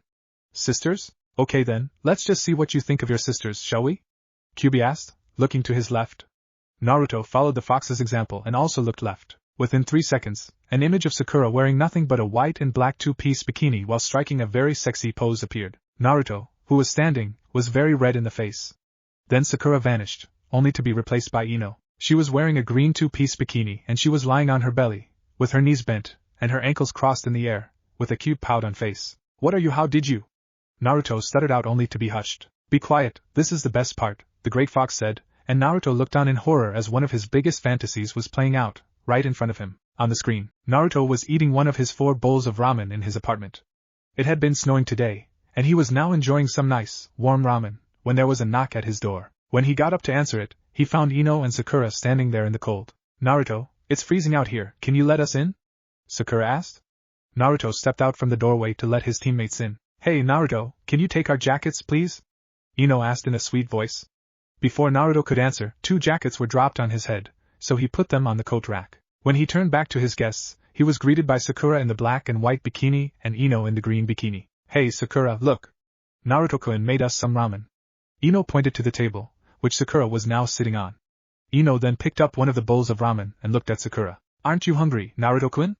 Both girls asked in a suggestive tone. Back in the real work, Sakura and Ino were dragging Naruto through the streets of Konoha when Ino looked back. She saw a very big smile on Naruto's face. Hey Sakura, what do you think is up with that smile? Ino asked. I don't know, you're the one with that mind jutsu, Sakura stated. Should I do it? Ino asked with a little smile on her face. Go for it, I would like to know what a little goofball like him thinks about. Come on, there's an alleyway over there so no one can see, Sakura stated as they dragged Naruto into the alley. I wonder what that's about, a woman said from the rooftops. Sakura, I'm going to need you to watch my body while I'm in there, you know, Sakura. I'm not very good with this jutsu yet, and the more I think about it the more I feel like I'm about to go swimming in a public toilet, Ino said. Oh, come on, what are you scared of? Sakura asked, trying to push her friend into doing it. Fine then, you come with me, Ino said with a smirk. You can do that? I don't think so. I need to watch both yours and Naruto's body, Sakura said, waving her hands in front of her. Now who's scared? Ino teased. Okay, fine, but if I get stuck in there, I am so killing you, Sakura said. With that, Ino started going through the hand signs, when someone dropped down in front of the 2 girls. She was about 5 feet 4 inches and had long brown hair that was held in a ponytail. Her eyes were blackish brown. She had lean build that was still somewhat thin. She was wearing black shorts, a red t-shirt and an open jounin vest, with a sword strapped on her back. She had her headband tied around her neck, but the feature that stood out the most was the red marks on her cheeks. So, what happened to him? Asked the woman while pointing to Naruto. Ino and Sakura were just stood there. They knew they were caught red-handed. Well, you see, we were just out for a walk when our teammate passed out. We thought we should get him out of the sun, Sakura said, hoping the strange girl would buy it. Oh, okay, and you were just about to use a water jutsu to wake him up, right? She asked, looking at Ino. Yep, water jutsu, that's right, Ino said, like it was no big deal. Neat. Do you think I can do it though? I do so love the faces they make after you wake them up. Ino and Sakura looked at her like she had two heads before they gave a nod. The woman then leaned over Naruto, did some hand signs, and clapped her hands together. She then opened her mouth and a water ball shot out hitting Naruto's face. There was a scream and then some coughing. What the? Where the hell am I? That's when he saw Sakura and Ino standing there looking at him. Sakura-chan, Ino-chan. Naruto yelled and jumped to his feet. Chan? Ino and Sakura thought at the same time. Hey, wait a minute, did I miss the test? What happened? Naruto asked, and it was in that moment that all color drained from the faces of Ino and Sakura. Oh, I see you three are late for your test to see if you are ready to be genin. Who is your instructor? Naruto, not caring how, or why, this woman was there, felt the need to answer her question. Mitarashi Anko, and she said if we were late, we fail, Naruto stated, looking down at the ground. Oh, so you are the brat she's training. Don't worry, the Hokage sent her a message saying you would be late. Before any of the genin could say anything else, the mysterious woman grabbed all three of their hands and disappeared. Before they knew what was happening, Sakura, Naruto, and Ino were standing in front of a very angry Anko. Even with the Hokage saying you were going to be late, it took you far too long to get here. Now tell me why you were late before I make you turn in your headbands, Anko said with a stern face. We had no idea what time it was or how long we were in the Hokage's office, Sakura said. That and we had to drag Naruto half of the way here, Ino added. You were the ones that knocked me out in the first place, Naruto said. Fine. I'm going to let you take the test. This is the only time I will give you a second chance though, understand? Sakura and Ino both let out a sigh of relief while Naruto was jumping up and down. Alright. We are going to ace this little test of yours. Believe it, Naruto said, punching his fist in the air. Hey, I like this kid, Anko, came from the woman that found them. Excuse me, but who are you? Ino asked. I am Anko's best friend as well as your other sensei. I am Hana Inuzuka. And because of Naruto's little dance with the emo, you are all going to run 50 laps around the village. That is if you pass the test, of course. But why do we have to run? Ino asked. Yeah, it was Naruto who was fighting, Sakura added. It is because you didn't stop it. Of course I can see why. Good fights are so hard to come by these days. But the main reason is you didn't help him. All three genin gave confused looks before Anko answered the unspoken question. You are a team. You live as a team. You fight as a team, and you die as a team.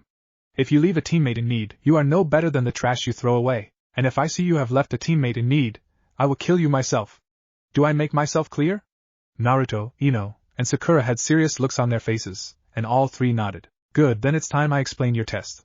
You will spend 1 week in the Forest of Death. The genin's faces paled, for everyone in Konoha had heard stories about that particular forest. And you are to get 2 items I have left in there. One is a scroll, located in the tiger fields to the west of the main forest. The other is a small box that is on the east side of the forest, and if you open either of the items you fail. Any questions? No? Good. Now, get going, your time started 2.5 hours ago. She yelled, and with that, Team 7 took off into the Forest of Death. Anko then turned her full attention to the brunette.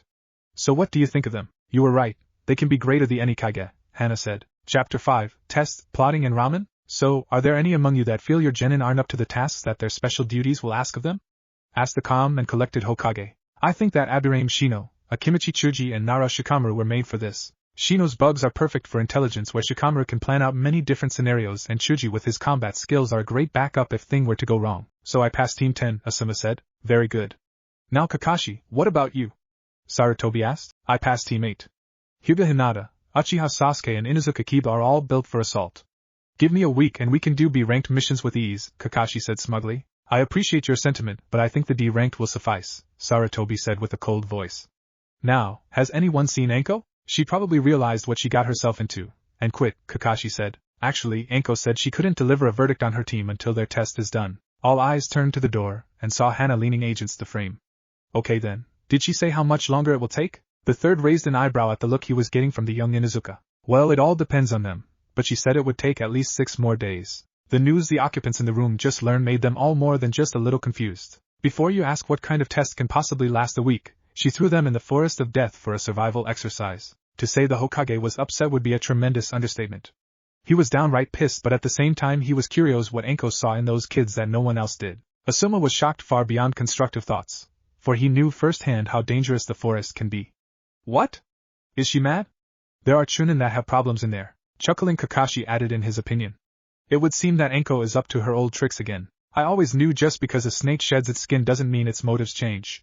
She probably has them halfway to Orok. Hitaki, if you even so much as think of finishing that sentence, You'll do what?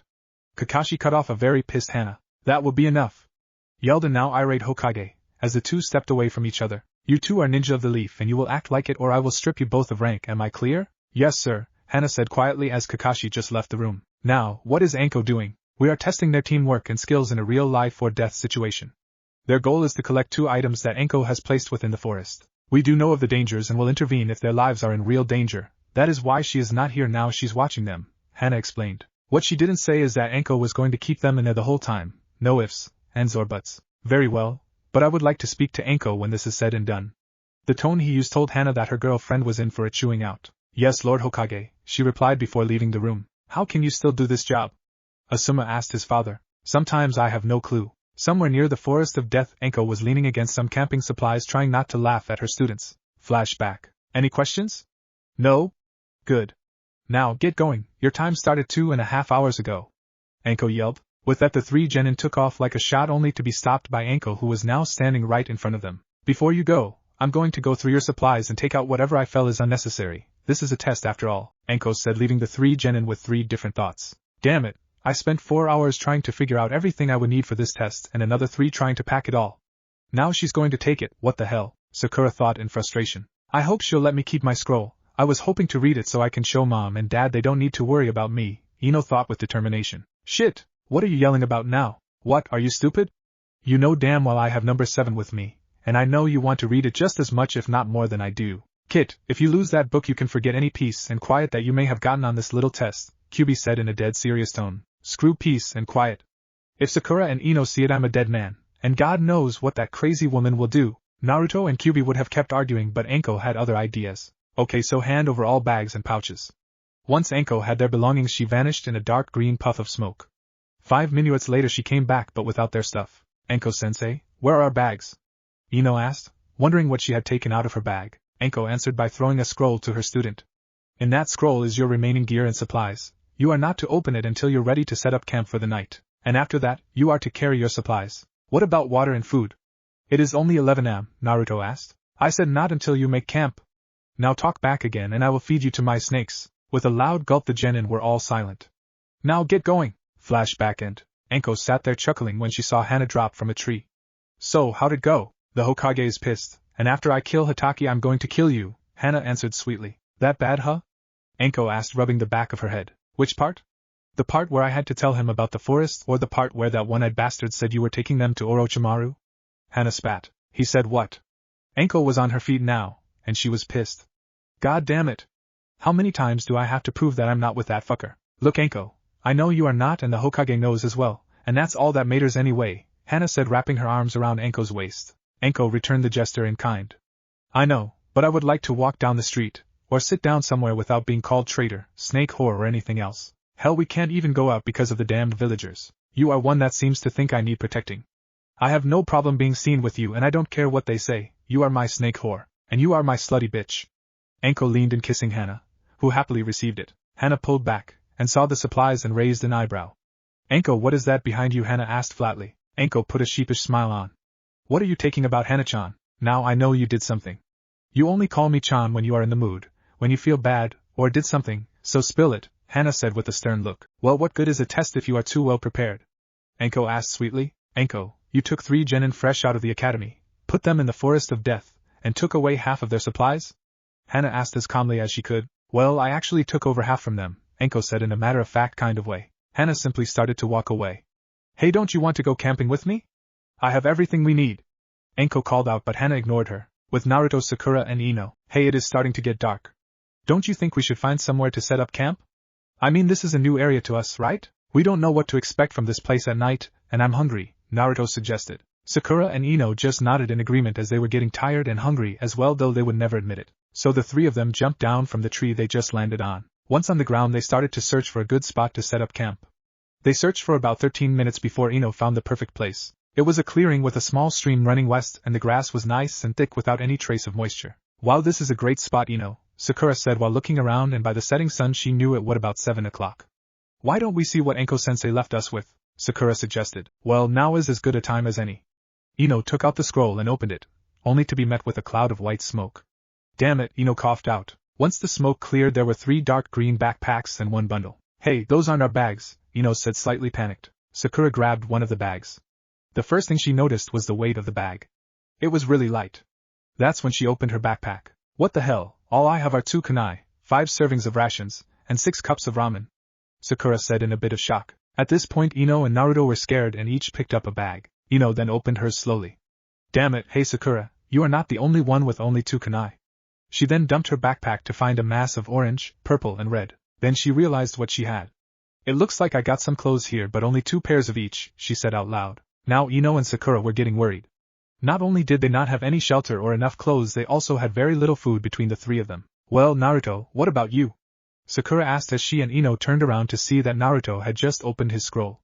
Naruto's bag was packed full. Yes, my book is still here. Anko-sensei, I love you, thought Naruto, and he quickly pocketed the small orange book. Okay, let's see, I have a zip-up sleeping bag, a first aid kit that is very poorly stocked, and it looks like that's it. Oh, wait, did either of you pack some scrolls? Naruto asked. Looked back to the girls. They both gave Naruto a yes for an answer. As it turns out, Anko let them keep the scroll that they brought with them. Sakura, Naruto and Ino were now sitting in the center of the campsite trying to think what to do with their new supplies. Well, it looks like we are going to have to do a lot more hunting than I first thought, Sakura said with an angry voice. And with only 6 kunai between us, that won't be easy, Ino added as she looked to the bundle still lying on the ground. And only 1 tent. We can always set some traps to catch something, Naruto though out loud. Did either of you pay attention to the trapping part of class? Naruto asked with shame in his voice. Sakura and Ino gave each other a small glance before shaking in their heads and answered with a simultaneous no. Damn it! What the hell was I thinking? All that time I was trying to get Sasuke to notice me or fight with Sakura was wasted. I should have been paying closer attention in class, Ino thought, looking sad. I'm so pathetic. First I lost my best friend, now it looks like I threw away my ninja career too. Why did I have to go after Sasuke, thought a deep-looking Sakura. Then, out of nowhere, Naruto burst into a fit of laughter which caught Ino and Sakura off guard. Hey Naruto, what's so funny?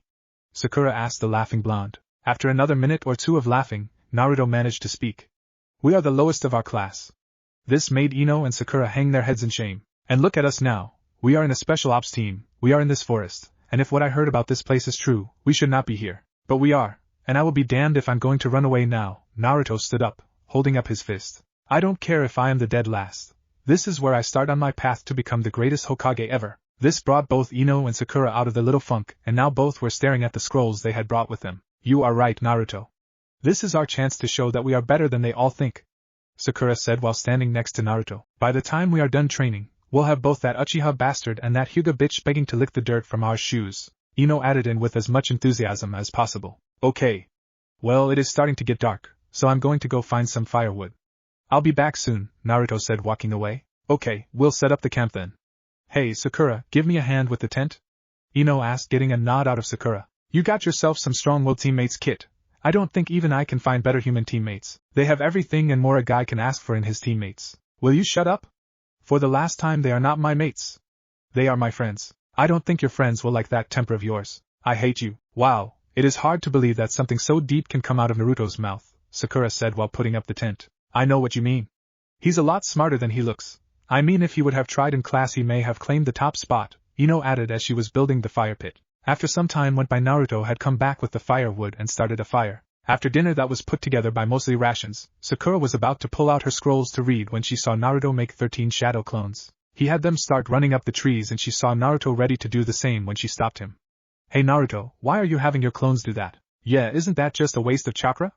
Ino added. The real Naruto stopped and looked over to the girls, who were both sitting next to the campfire, and gave off the one-of-a-kind foxy smile that only he can do. Can you two keep a secret?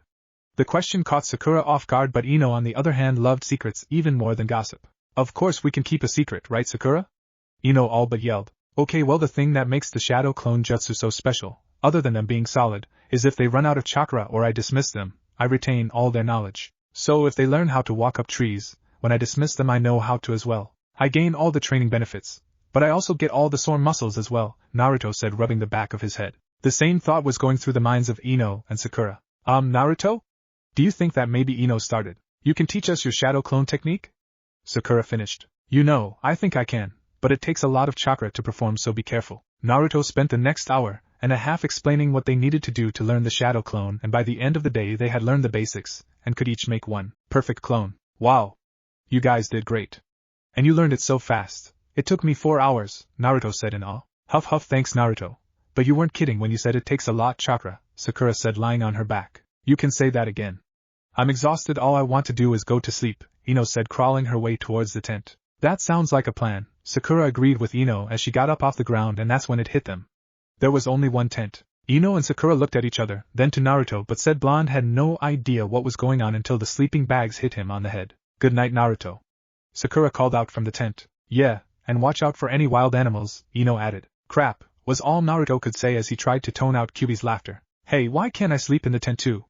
The only answer Naruto got was a twin death glare from his teammates in the tent's opening. Now that I think about it, it is such a nice night out that I think I'll rough it tonight. Later that night, Naruto was looking up at the night sky when he heard sounds that sounded like someone was walking through the bush. He got up and dashed straight for the sound, and, as luck would have it, Naruto lost his footing and tumbled head over heels right into the person he sensed. Anko looked down to see what just hit her when she saw Naruto with his face firmly in her breast again. Well, it looks like you've decided to take me up on that offer, any Naruto-kun? It was after that statement that he knew something was wrong, and soon found where he was. Naruto jumped up and was about to yell when Anko covered his mouth. Oh, would you give it a rest? You do know the loud ninjas don't live very long, don't you? She's right, you know, Kyuubi added in his 2 cents. Shut up, Fuzz, but you are not helping. Naruto yelled at the giant fox. Well, it is a good thing you are here. I needed to talk with you and now you've given me a good idea, Anko said. What do you need to talk to me about in the middle of the damn night? Naruto shot out. Anko's face went from her normal careless one to one of seriousness. Do you plan on telling Sakura and Ino about your guest? Naruto's face froze in fear, and before he could get a word in edgewise, Anko spoke again. Don't think of me as a fool. I know about the Kyuubi. Hell, I am one of the few that knows what really happened and that he's not evil. It was your father who told me that. Anko paused for a sad smile. He was like a big brother to me and one of the few that did not treat me as a traitor, but we are getting off track. Do you plan on telling them? Would you tell the only 2 people that you ever had any sort of connection with about the thing that you are despised for? Naruto asked with a dark tone. I never got the chance, kid. Someone else did it for me and I nearly lost them. But I was lucky that I still had a spot in their hearts. In your case, however, I would highly suggest you tell them before someone else can, Anko said with a tone that almost sounded like she was pleading with him. Just think about it. You 3 will be stuck with each other till one of you dies. There are no transfers. You 3 are training to be assassins. You will be teammates for life, so just remember that. Before Naruto could speak again, he felt a great pain in his left foot. He looked down to see a senbon lodged in it. He then looked to Anko to see that her serious expression was gone, and her evil smirk was back. Why the bloody fuck did you do that? He yelled as he fell back and pulled out the senbon. Oh, that? I'm just adding to your test. You still need to go to the far ends of the forest. But now you have some scenarios I put in place, K? Anko said with a grin as Naruto passed out. I guess I should drag him back into his sleeping bag. Little did Naruto know his misfortune was only getting started. Somewhere in Konoha, Mrs. Haruna was walking around, looking a little lost until she found the address she was looking for.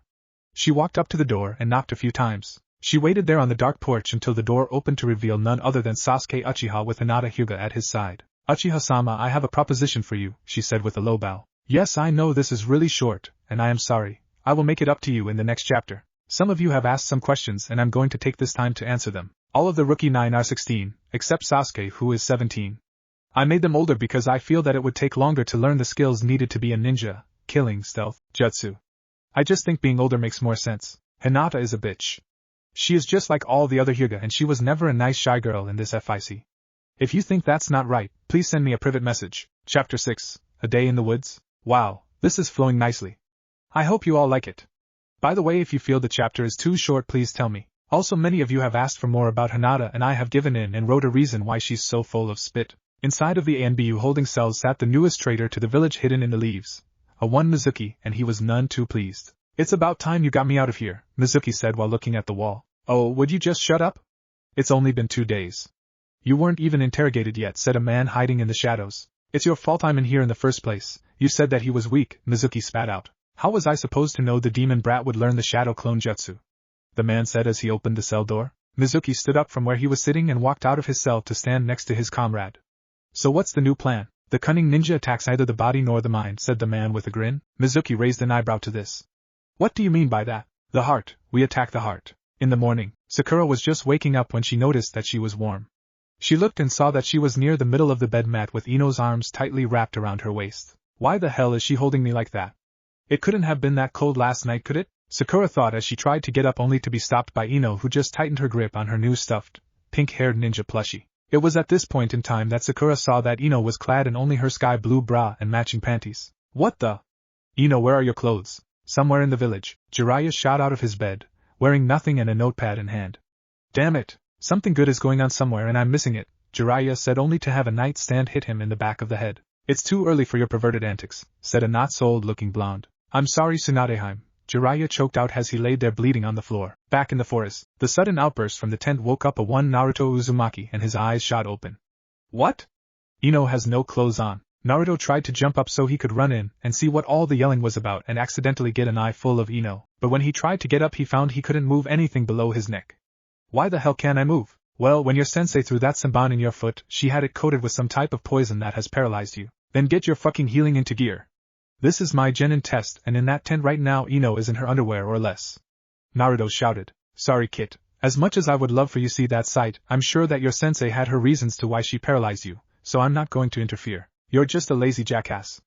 After Naruto's comment, Kyuubi was silent. Back in the tent, after the shout from Sakura, Ino jumped up, not hearing what Sakura had said, just thinking something was wrong. Sakura, what's going on? What's going on? Oh, I don't know. Why don't you tell me and start with the part why you don't have any cloths on? Sakura almost yelled. Ino blinked a couple times. That's what all the yelling is about. It's more comfortable for me to sleep in my underwear. What's the big deal anyway? We're both girls, Ino said, striking a pose. Besides, I think I'm rather good looking like this. Now Sakura started to blush a little as she couldn't help but stare at her best friend body. Ino was wearing simple sky blue panties that hugged her ass very nicely and a matching bra. Sakura shook herself out of her stupor before Ino could tell she was staring at her. Well, you may look great in your underwear, but we are taking a test, so get dressed while I go wake up Naruto, Sakura said while putting on her sandals and walking out of the tent, leaving a blushing Ino to get presentable. Did she just say I look great in my underwear? Hey Naruto, it's time to get up, Sakura called out as soon as she got out of the tent, only to see that her call had no effect on her male teammate. Naruto was still trying to get the lazy fox to help him, and did not hear what was being said, so he had no idea why he suddenly had a bucket of water on his head. I said it's time to get up, Sakura said, bucket still in hand. Well, if you had taken the time to tap me on the shoulder before you tried to drown me, I could have told you that I can't, Naruto said from his spot on the ground while trying to shake the water out of his hair. Hey, if you would not have been so rude and ignored me like that, I would not have had to dump it on you, Sakura spat. What are you two fighting about? Ino called out as she emerged from the tent, only to see Sakura staring in her direction with a blank look on her face. What's with the look forehead? Sakura just pointed up above, and Ino looked to see a giant banner. Hey kiddos, I have some good and some bad news for you. The good news is I have placed more food and supplies on separate sides of the forest for when you grab the scroll or the box. You can only pick one. The scroll will have the food and the box will have the supplies. So pick well. Now, for the fun part, the bad news. I will be coming up with random scenarios for the next 6 days, so don't die on me. The banner ended with a chibi image of Anko eating dango and a scroll hanging from the middle of the banner. Ino was the one to walk over and pluck the scroll. As Ino unrolled the scroll, Sakura walked up beside her and began to read out loud. While Naruto was sleeping outside, a snake found its way into his sleeping bag and bit him. Long story short, Naruto is unable to move, so it's up to you two to carry his lazy ass, feed him, and take care of any need Naruto might have. Oh, and you must find a new campsite at least 5 miles from this one. By the end of the scroll, both Ino and Sakura were very pissed, and had the same thought running through their heads. Why did we make him sleep outside? Hey Naruto, were you bitten by a snake? Ino asked. No. That psycho bitch who calls herself our sensei stabbed me with a senbon that must have had something on it, and now I can't move, Naruto yelled, earning him a look from Sakura. What do you mean sensei stabbed you? I mean just what I said. How many ways can you take the statement she stabbed me? Aren't you the smart one? As soon as Naruto finished, he knew he was in danger. Shit, the look in the pink one's eyes is even making me nervous, Kyuubi said as Sakura began to make her way to her paralyzed teammate. You fool, you have killed us both. Kyuubi, it's been nice knowing you. See you on the other side, Kit. It was at this time that Sakura drove her right foot into Naruto's ribs with such force she sent him 12 feet up in the air before he hit the ground. Later that morning, and after Sakura had calmed down, but not by much, she and Ino packed up the campsite, and now both girls were just standing there, thinking about how to move their male teammate. Well, it's a good thing you taught us the shadow clone. We can move you without any problems, Ino said, putting her hands to a cross-finger hand sign, and made a clone. The clone she made looked very pale, like it was sick, and before she could say anything Ino fell to her knees and the clone puffed away. Sakura, not being more than 3 feet away from the other girl, went over to her friend. Hey Ino, are you alright? Yeah, I'm fine. I just feel like I have no chakra. I don't get it. I made some clones last night, but I should have recovered my chakra by now. Well, like I said the other night, the shadow clone takes a lot of chakra, and I guess you are still low from the other day. I wouldn't be surprised if Sakura's low too. My guess is you didn't sleep well last night, Naruto said from his spot on the ground. All the more reason we need to work up our chakra reserves. So, what do we do with him? Sakura asked as she helped Ino to her feet. We can always drag him by the ankles, Ino said in a nonchalant manner. No, then we will have to listen to him whining about hitting his head on rocks and other crap like that, Sakura answered. Hey, maybe we can just leave him here? Can't.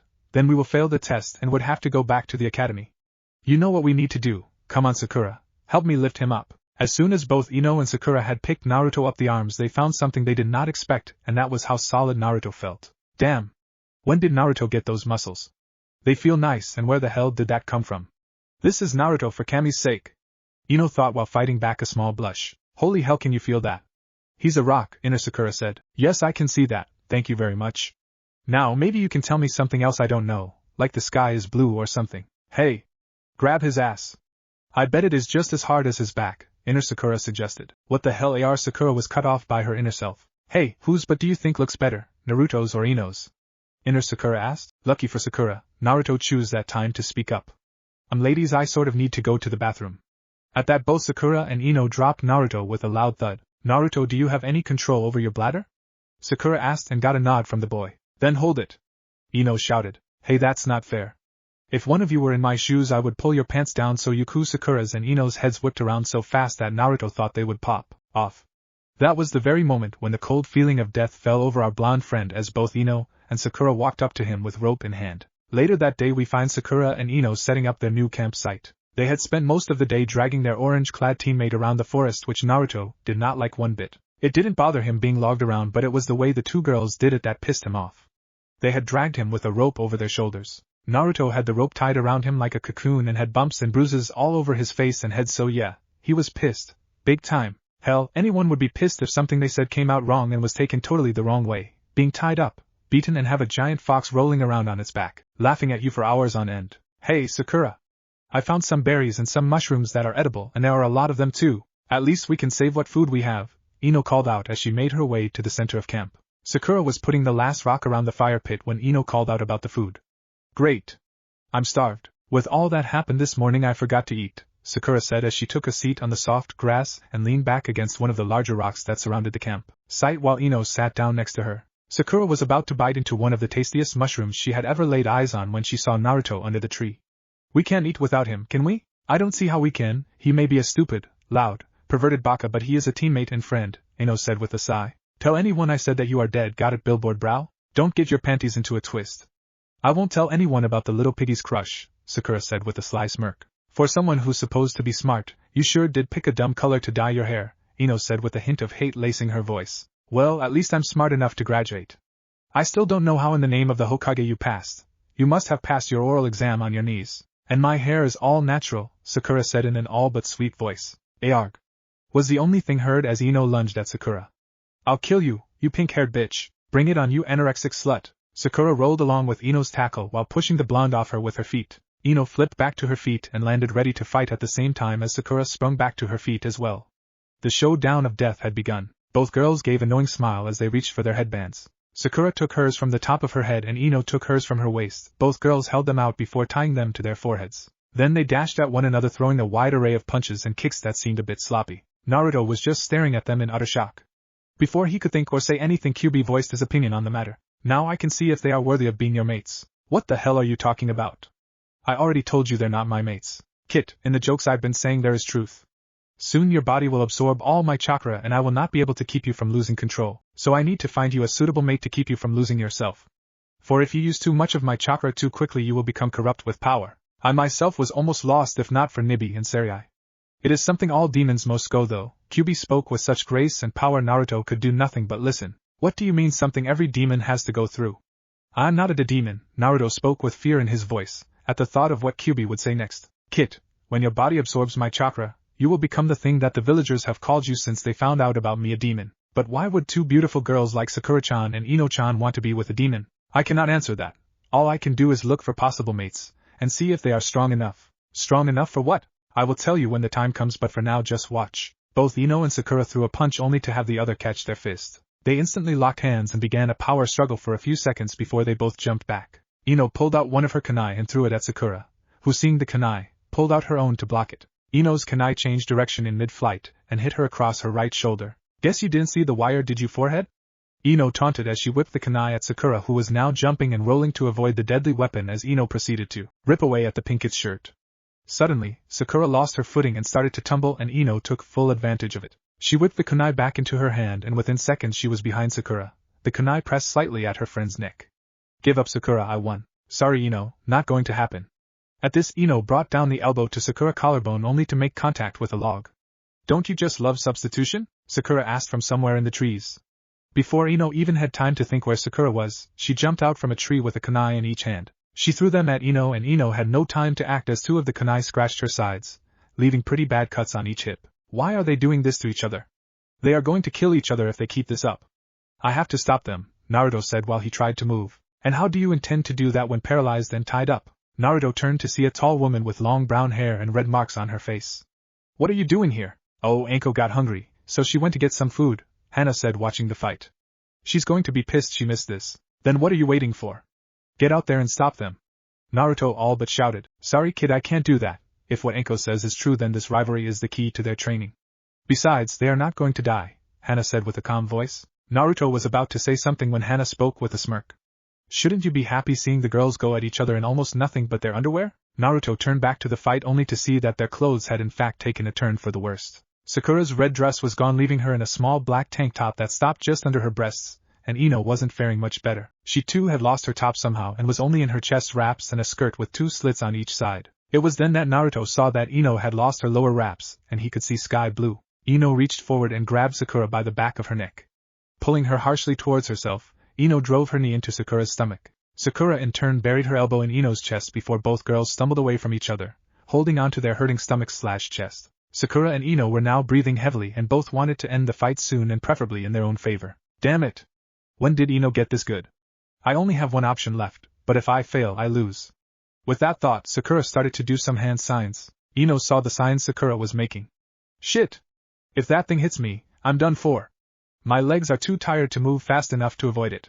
This isn't good. Sakura moved her right hand to her mouth and sent her fireball jutsu towards Ino. Ino suddenly pulled out her last kunai and an explosive tag. She wrapped the tag around the handle of the kunai and let it fly straight into the twisting flames. The tag instantly exploded, sending shockwaves and flames into all directions. Neither of the girls was able to dodge, and so both were caught in the explosion and flung into 2 separate trees before sliding down the object, blissfully unconscious. Well, now I get to go tell Anko that 2 of our students are out cold, Hana said. Oh, and before I leave, make sure you take care of them. How the hell do you think I should do that if I can't move a fucking muscle? Naruto yelled, drink this. Before Naruto could say anything, the Inuzuka poured a nasty green liquid in his mouth and cut the ropes off. There you go. In 30 seconds you will be able to move again. With that, she walked into a tree and vanished. True to her words, Naruto soon found himself able to move. Now I need to see if they are alright. With that said, Naruto went to check up on his teammates. XXX. Hinata! Your stance is wrong. Have you not heard a word I have said? Yes, father, I am sorry, panted a 13-year-old Hinata. You are weak. Why do you keep wasting my time? I'm trying. Father Hinata had a small amount of tears in her eyes at this point. This will be your last chance. Hayashi dropped to the Hyuga fighting stance. Come at me and hit me. Hinata charged forward with a palm strike to her father's jaw only for him to sidestep. Trying to recover, Hinata went for a leg sweep, but with her momentum she just fell to the ground. Pathetic. To think you are of my seed. As of this moment you are no longer the next in line to lead the Hyuga. Hinata's eyes widened. But father! You have been training me since I was 5, she softly said, and I see now that you were nothing more than a waste of time. Hayashi started to walk away. As of now, Hanabi will be the next heir. If you can't accept it, I will place the seal on your head. You are dismissed. Hinata woke up covered in sweat and panting heavily. I'll show him. I will make him pay, she panted out as an arm draped over her shoulder. Don't worry, Hinata, we'll just keep biding our time, and then you'll have your revenge. Sasuke, I want you there with me when I kill him. Sasuke leaned in and kissed Hinata on the cheek. Anything. Chapter 7, Truth is Told. The sun was shining. Well, as much as it can shine in a dark forest. The sound of an irritating woodpecker woke Sakura up, and it was safe to say that she did not feel like moving any time soon. Hey, forehead, you awake? Right here, piggy. How do you feel? Same as you, like I was standing between Choji and a buffet, Ino said with a small smile. So, what the hell was that anyway? You and I have never fought like that before, Sakura said while looking up to the top of the tent. I have no idea, but for some reason I felt like if I lost to you, then my life would be over. I know what you mean. I felt the same way, like I just had to beat you. Not that it happened, you kicked my ass anyways, Sakura said with a chuckle. What are you talking about? You were the one that almost burnt me to a crisp with those fireballs of yours. As much as it pains me to say it, you and I are dead even, Ino said as she sat up with a painful grunt. I guess I'm going to need to train harder to beat you next time, won't I? With a wince, Sakura sat up and gave a look around. How did we get in the tent anyway? Sakura asked. When she turned to look at Ino, she received a look of complete and utter shock from her friend, only to give her the same look. What the hell are you wearing? Came a twin shout from both girls. They then looked to see what it was, only to be met with, it's bright, Ino said. It's hideous, Sakura said. It's my worst nightmare. Ino continued. And no, this can't be, Sakura said getting scared. It's both girls said. It's my jacket. Both Ino and Sakura turned to see Naruto coming into the tent dressed in only his pants and black t-shirt with an irritated look on his face. Why the hell are we wearing your jackets, Naruto? Sakura asked. Look, I know you don't like them as much as I do. However, it's either that, or you can just spend the rest of the tests in your bras, which I won't complain about, Naruto said with a grin. At this, Ino and Sakura both pulled down the zipper of their jackets a little and looked under, just to zip them back up at the speed of light with huge blushes painted on their faces. What the hell, Naruto? What did you do to us, you pervert? Ino screeched as she threw her arms around herself. Whoa! Time out, I wasn't the one that fought till my clothes were nothing more than very tiny revealing rags. It's not my fault you were in your underwear, Naruto yelled. You are right. Thank you, Naruto, we're lucky to get you as a teammate, Sakura said softly. You are lucky. I mean, since when is a guy that covers a half-naked girl a perv? Wait, what did you just say? She said thank you, and she's right. Who knows what might have happened if anyone else found us like that. Thank you, Naruto, Ino said with a small smile. So, where are the bags so that Sakura and I can get dressed? Well, that's a problem. During your fight, they were sort of burned up. The only things I could save were your scrolls, the 2 pairs of shorts that you are wearing, and Naruto was hit in the face by 2 speeding fists, sending him out of the tent. Don't ever dress us again, Naruto. Just cover us up the next time. Both girls yelled. Hey, be happy I did that. I was content on have you 2 stay in your underwear. I mean, damn, both of you are beyond steaming, so I hope the next time is sooner rather than later. Naruto said, going back into the tent only to be sent flying again. Pervert! Yelled 2 blushing ninja hopefuls, somewhere in the trees nearby. You know what? I'm starting to like that kid, he's got balls, Anko said with a smirk. He can also take a mean hit, Hana added in. So anyways, what do you think of our team? Anko asked. Well, despite Naruto taking longer than needed to dress the girls, I think he shows plenty of promise, and he may be the pillar that holds the team together, especially when the girls learn the cold hard facts about being ninja. The girls also have great potential, Hana said. You are right. Naruto will be the powerhouse due to the fact that he seems to be a natural with jutsu to such a high degree. It will be very hard for anyone to beat him in a one-on-one fight. If he can learn to control the fox's chakra, it will be almost impossible. With the support the girls can offer, this team will be feared far and wide, Anko said with a grin. Must everything you touch be feared? Hana rolled her eyes. Anko looked at her lover and proceeded to smack her ass and palm it firmly. Well, I'm touching your ass, and no one fears this firm piece of meat. No, but I can make you fear me, Hana said in a playful voice. Oh, no more sex. Anko's face was so white her old master would be jealous. But, see? Everything you touch, Hana said giving Anko a peck on the lips. Anko cleared her thoughts. Anyway, if they don't bond soon, I'm going to send them back to the academy. If they don't connect, they won't live past their first real mission, Anko said. Hey, I'm going to set up the camp. It's going to rain soon, Hana said. And don't worry, they'll do fine, she said while dropping down the tree. A few hours later we find Ino, Naruto, and Sakura sitting in the tent as the rain began pouring down. For their part, Sakura and Ino were still a little uneasy about Naruto dressing them, but were also very happy with the meal that he had provided for them. Naruto, how can you make squirrel and rabbit taste so good? Sakura asked with a full stomach. Yeah, Naruto, this is really good, Ino said although she had barely touched her food. A fact which did not go unnoticed by either Naruto or Sakura. Well, to be honest, I hunt all the time and I learned what types of spices go well together, Naruto said rubbing the back of his head. Ino and Sakura looked to one another before looking back to Naruto. What do you mean that you hunt all the time? Sakura asked. Yeah, have you never heard of the store? Ino laughed. Naruto's face went from a smile to a somber one. I'm not liked by many of the villagers. That goes for the stores too. Well, I've seen how some people treat you. You must have done something to piss everyone off, Ino said in a matter-of-fact way. Yeah, whatever it was must have rubbed them the wrong way. You might want to make a formal apology, Sakura said with a shrug like she knew what was going on. Done something? I'll tell you what doing something has cost me. Naruto stood up. I'm not allowed in the normal stores and shops. The stores I am allowed in charge me more than anyone else. Those jackets you are wearing cost me $350 each. If it wasn't for the old man's ramen, I would have starved to death years ago. I have been beaten, stabbed and poisoned all on the same day and left for dead. That was all before the age of 7. At this point tears were threatening to spill down Naruto's cheeks. Hell, this is the first time you and Sakura even talked to me in almost 10 years. So tell me, what in the hell can a little kid do to deserve that? Naruto yelled as he dropped 2 small velvet pouches to the ground and walked out of the tent. Sakura and Ino were in a state of shock. They had never seen Naruto yell at anyone like that, nor had they seen him so upset. His life can't be that bad, can it, Sakura? Ino asked, trying not to believe what she just heard. I think it might have been. I mean, I've seen him trying to buy things from time to time, and the shopkeepers always chase him away, Sakura said in a sad voice. What I want to know though is why. Ino asked. That is something only Naruto himself can answer. Ino and Sakura looked to see the owner of the voice only to see their sensei. What do you mean, sensei? Asked Sakura. Everything Naruto said is true, if not worse. I think he added the sugar coating for your benefit, Anko said in a tone that said she meant every word she said. What does he mean that we haven't talked to him in 10 years though? We haven't known him that long. Hell, you and I have barely known each other that long, Ino said. Like I said before, that is something only Naruto can answer, Anko said as she bent down to pick up the small pouches. Come on, Sakura, let's go get Naruto to tell us what the hell he is going on about, Ino said as she and Sakura got up and put their sandals on. You will do no such thing, Anko said firmly. Why not? We want answers. Ino shouted. Because this is something that if he feels the two of you should know, then he will tell you on his own.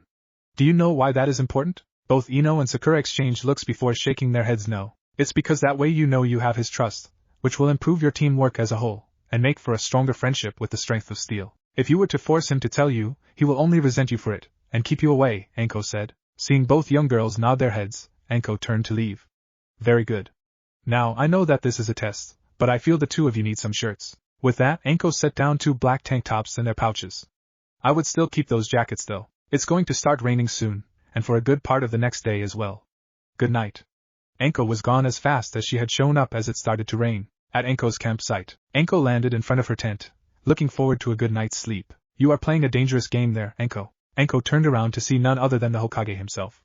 What do you mean, Lord Hokage? You know precisely what I mean, Anko. You were dangerously close to breaking my law. Why are you forcing the situation? You mean why am I pushing them so that they will survive in their line of work? Or why I'm pushing for Naruto to tell them about the Kyuubi? If I knew back then what I know now, then you can bet your old ass I would have done so many things different. Those kids think that being a ninja is all. Get the bad guy and lock him up. They need to know that they will be putting their lives on the line and to learn that it's kill, or be killed instead of that fairy tale bullshit. Anko took a minute to see if the Hokage was going to say something, but he only just stood there. Those girls in there have no idea what is in store for them. They don't know what kind of things they will see or what they may have to do. Sakura and Ino are going to need each other to get each other through it, and they will need Naruto even more. The sooner they open up, the sooner they can start protecting each other.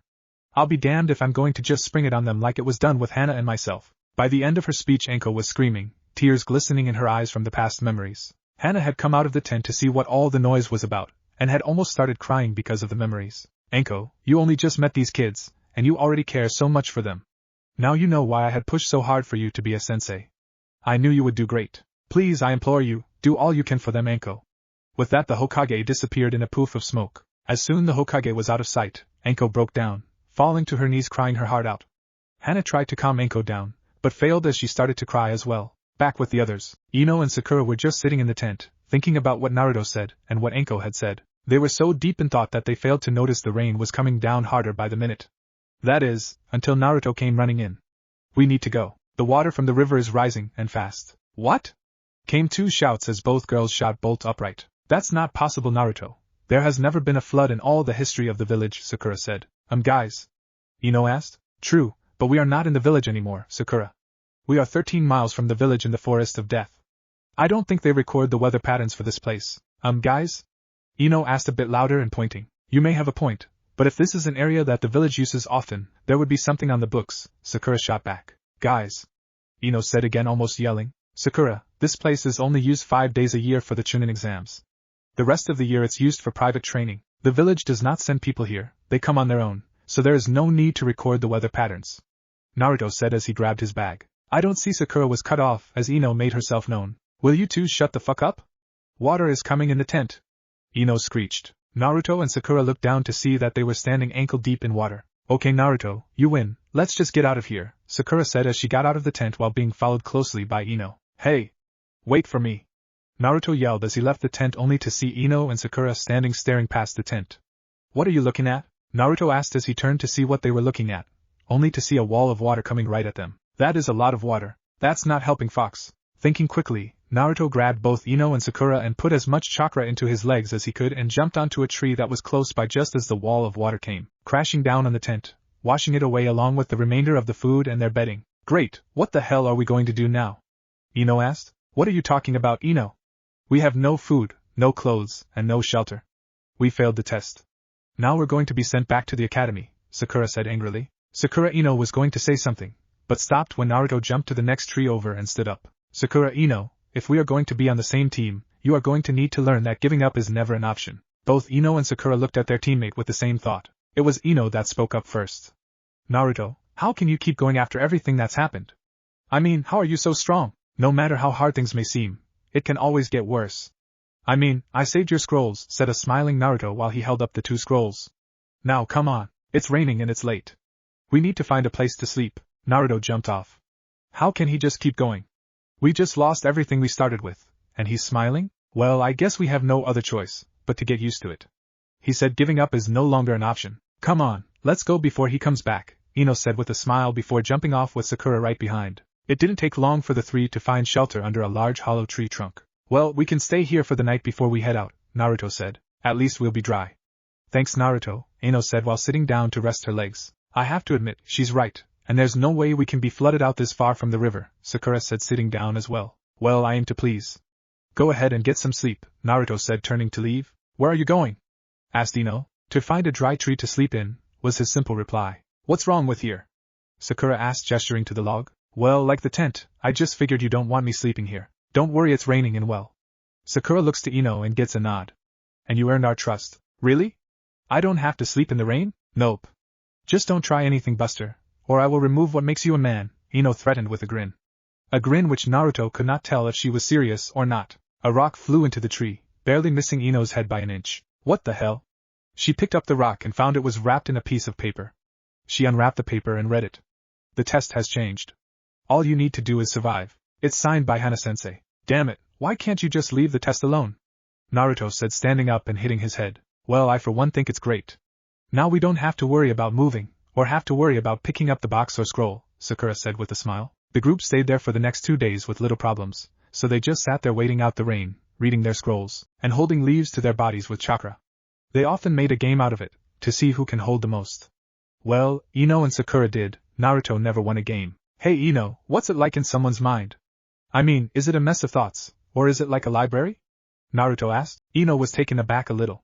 No one had ever asked her about her bloodline before. Well, Naruto, it's more like an art gallery. The memories appear on the walls as pictures, and all I have to do is touch them so I can see the memory play out. Not all of them always look the same. They are unique to the person. There are some that look like grassy plains, some like the sea, or some like volcanoes. It all depends how many good and bad memories that person has. So the more good memories they have, the happier the setting, and the more sad memories they have, the sadder the setting? Sakura asked. Yep, that's it in a nutshell. Why do you ask, Naruto? Well, I guess I was just curious is all. He looked out of the tree at the rain. The 6th day here starts tomorrow, and it looks like the rain is giving out, Naruto said, happily eating some fish. Naruto, stop talking with your mouth full. You are in the presence of the most beautiful girls in the village, right, Sakura? That's right. You should count your lucky stars to be here with us. I'm sorry, my ladies. How can this humble servant be of use to you? Naruto said, kneeling in front of them. Both girls just started laughing at Naruto's joke. You can start by wearing a leather collar that Ino and I are going to buy for you after we pass this test, Sakura said. Right on, Sakura, Ino said, giving her best friend a high five. After some more laughing, Ino and Sakura looked to Naruto with sadness etched upon their visages. What is wrong, you two? He asked. Naruto, we never thanked you for what you did in the fight we had with that Hyuga. If she would have landed that blow, either Ino nor I would have made it to the team selection, Sakura said. The truth is that Sakura and I are happy we were put on the same team as you, Naruto. Thank you, Ino said with a radiant smile. We can't for the life of us figure out what would possess you to put yourself in harm's way though, Sakura said. For us anyways. I mean, we treated you like trash, Naruto, so why? Ino asked, sounding sad. What? Would you have me stand there and let my friends get hurt? Naruto asked, looking down. Naruto, I'm sad to say that we weren't Friday, but Naruto cut Sakura off before she could finish. At the time, no, you two didn't see me as a friend. However, you used to see me as your best friend. Naruto saw the confused looks on their faces. I guess I should start from the beginning? The girls gave a nod. Okay then. Well, you met me before we ever went to the academy. Ino, the day you met Sakura under the oak tree in the park I was there. I saw how the other kids made fun of Sakura and you sat under that tree to cry. Then Ino came up to you, and you stopped crying, so I watched the two of you for a day or so. I saw that you guys became very close, so I thought if I sat under the same tree, that I also would get a friend. I did. After a few days of sitting there. Both of you came up to me and started talking to me. As the days passed by, we were inseparable. We would play, laugh, and eat lunch together every day. Hell, I even beat up anyone who made fun of you too. One of my favorite memories is when Sakura brought a book that had a picture of a fox in it, and said it looked like me, after which you both started calling me Fox-kun. Unfortunately, though, flashback, Sakura-chan, Ino-chan.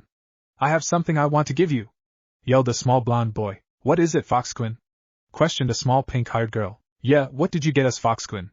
Inquired a young blonde girl. This was all little Naruto said as he pulled out a large crystal with an orange swirl wrapped around a yellow lighting bolt. This is the only tie I have to my mom and dad. It is my most beloved item, and I want you two to have it. It's so beautiful, Naruto, said a starstruck Ino. We can't accept that. It's special to you, Sakura said, never taking her eyes off the crystal. Naruto gave a real smile, before he sent some chakra into the crystal. It split right down the middle of the lighting bolt into two separate pieces. He gave one to Ino and the other to Sakura.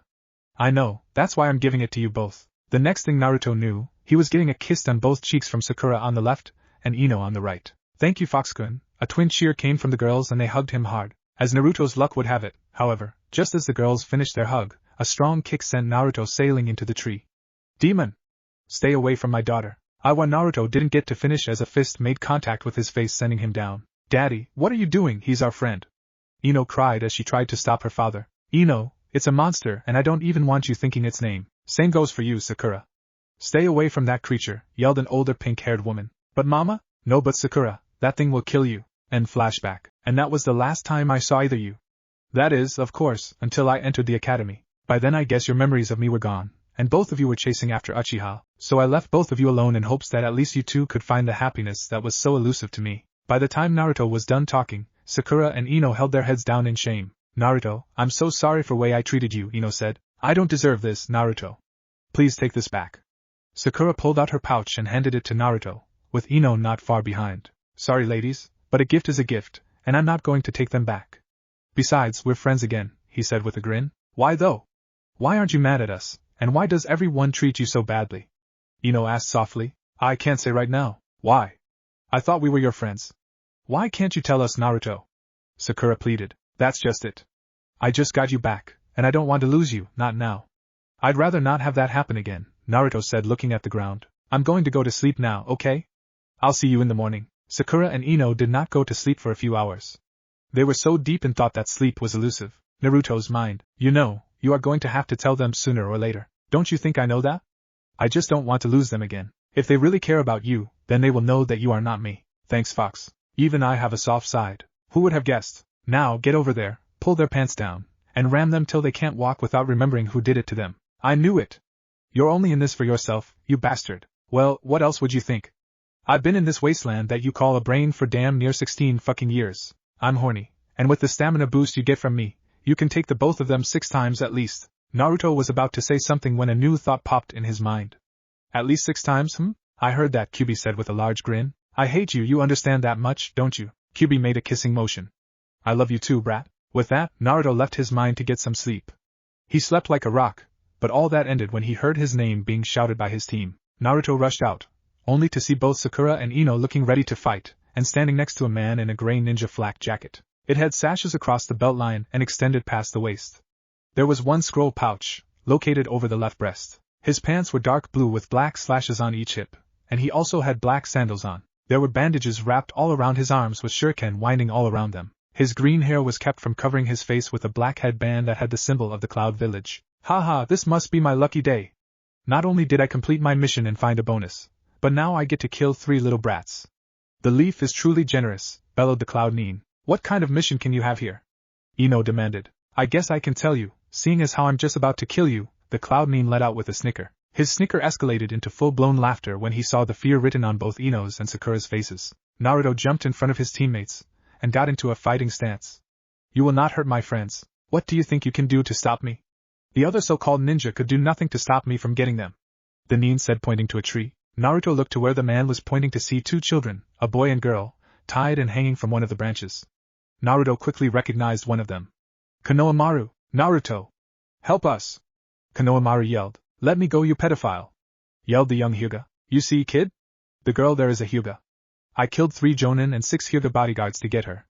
That loud-ass wipe? Well, he's the grandson of your older-than-dirt Hokage. Naruto, what are we going to do? Sakura asked with a scared voice. What do you think? We are ninja of the leaf. It's our duty to try and stop this guy. But Naruto, there is no way we can beat this guy. Ino said, like it matters. I'm just going to kill you anyway, after which I will take my prisoners back to Cloud. Naruto wasted no time as he raced towards the foreign ninja, only to have the Cloud Nin sweep out his legs from under him. Before Naruto could even hit the ground, the ninja drove his left knee deep into Naruto's stomach before using his right leg to kick Naruto into a tree. Naruto! Get up, we need you! Konohamaru yelled. The young Hyuga just kept trying to get free from her ropes with little success. It's okay, Naruto will get us out of here. Konohamaru stopped what he was saying when the young girl looked at him with some anger. What the hell are you talking about? He just got power kicked into that tree. If we don't free ourselves, we are doomed. No, we are not. Just you wait and see.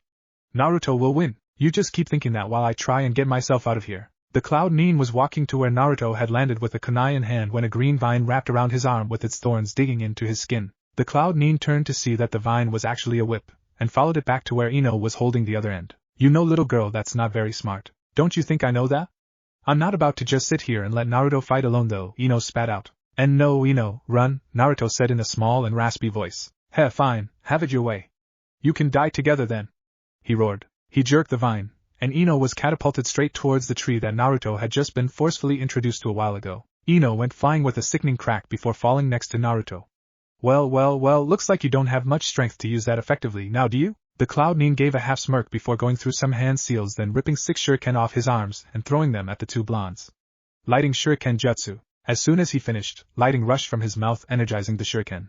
3 of the shuriken landed next to Ino, and the others next to Naruto. Electricity began to arc from shuriken to shuriken with 12,000 volts coursing through them. With a scream, both Ino and Naruto fell unconscious. Do you know how hard it is to sneak up on someone who knows where you are? The Nin asked, looking to a tree. Sakura's eyes shot open in fear. He knew I was here the whole time. We are not going to survive this. The young Hyuga kept struggling against her bindings. See? The 2 blondes there just got fried. How are they going to save us? How Konohamaru? I don't know, he said softly as he watched the fight. The Cloud Ninja strolled on over towards the tree that Sakura was hiding behind. Why don't you come down and say hi? Naruto's eyes fluttered open and heard what was being said. As Sakura, don't run please. It was at this time that some red chakra began to flicker around Naruto. Sakura jumped down from the tree with a look of absolute terror plastered on her face. Well, it looks like the little mouse is scared. The cat will give you a free shot. Come on, give it your all, the Cloud Ninja said with a big grin as he spread his arms wide to either side. I can't do it. I'm going to die. That may be true, but I think if we are going to die, then let's go out with a bang. Now pull yourself together and make his ass well done. Right. Sakura ran through the hand signs faster than she thought she could. Phoenix Flower Jutsu. 4 burning balls of fire shot out at the enemy kneeing from her mouth. The older ninja, in his arrogance, was caught off guard and had no time to dodge. He crossed his arms and was hit by the fireballs. Sakura was in a state of shock that she had hit him, and a smile made itself known. She was about to check on Ino and Naruto when a voice came from behind her.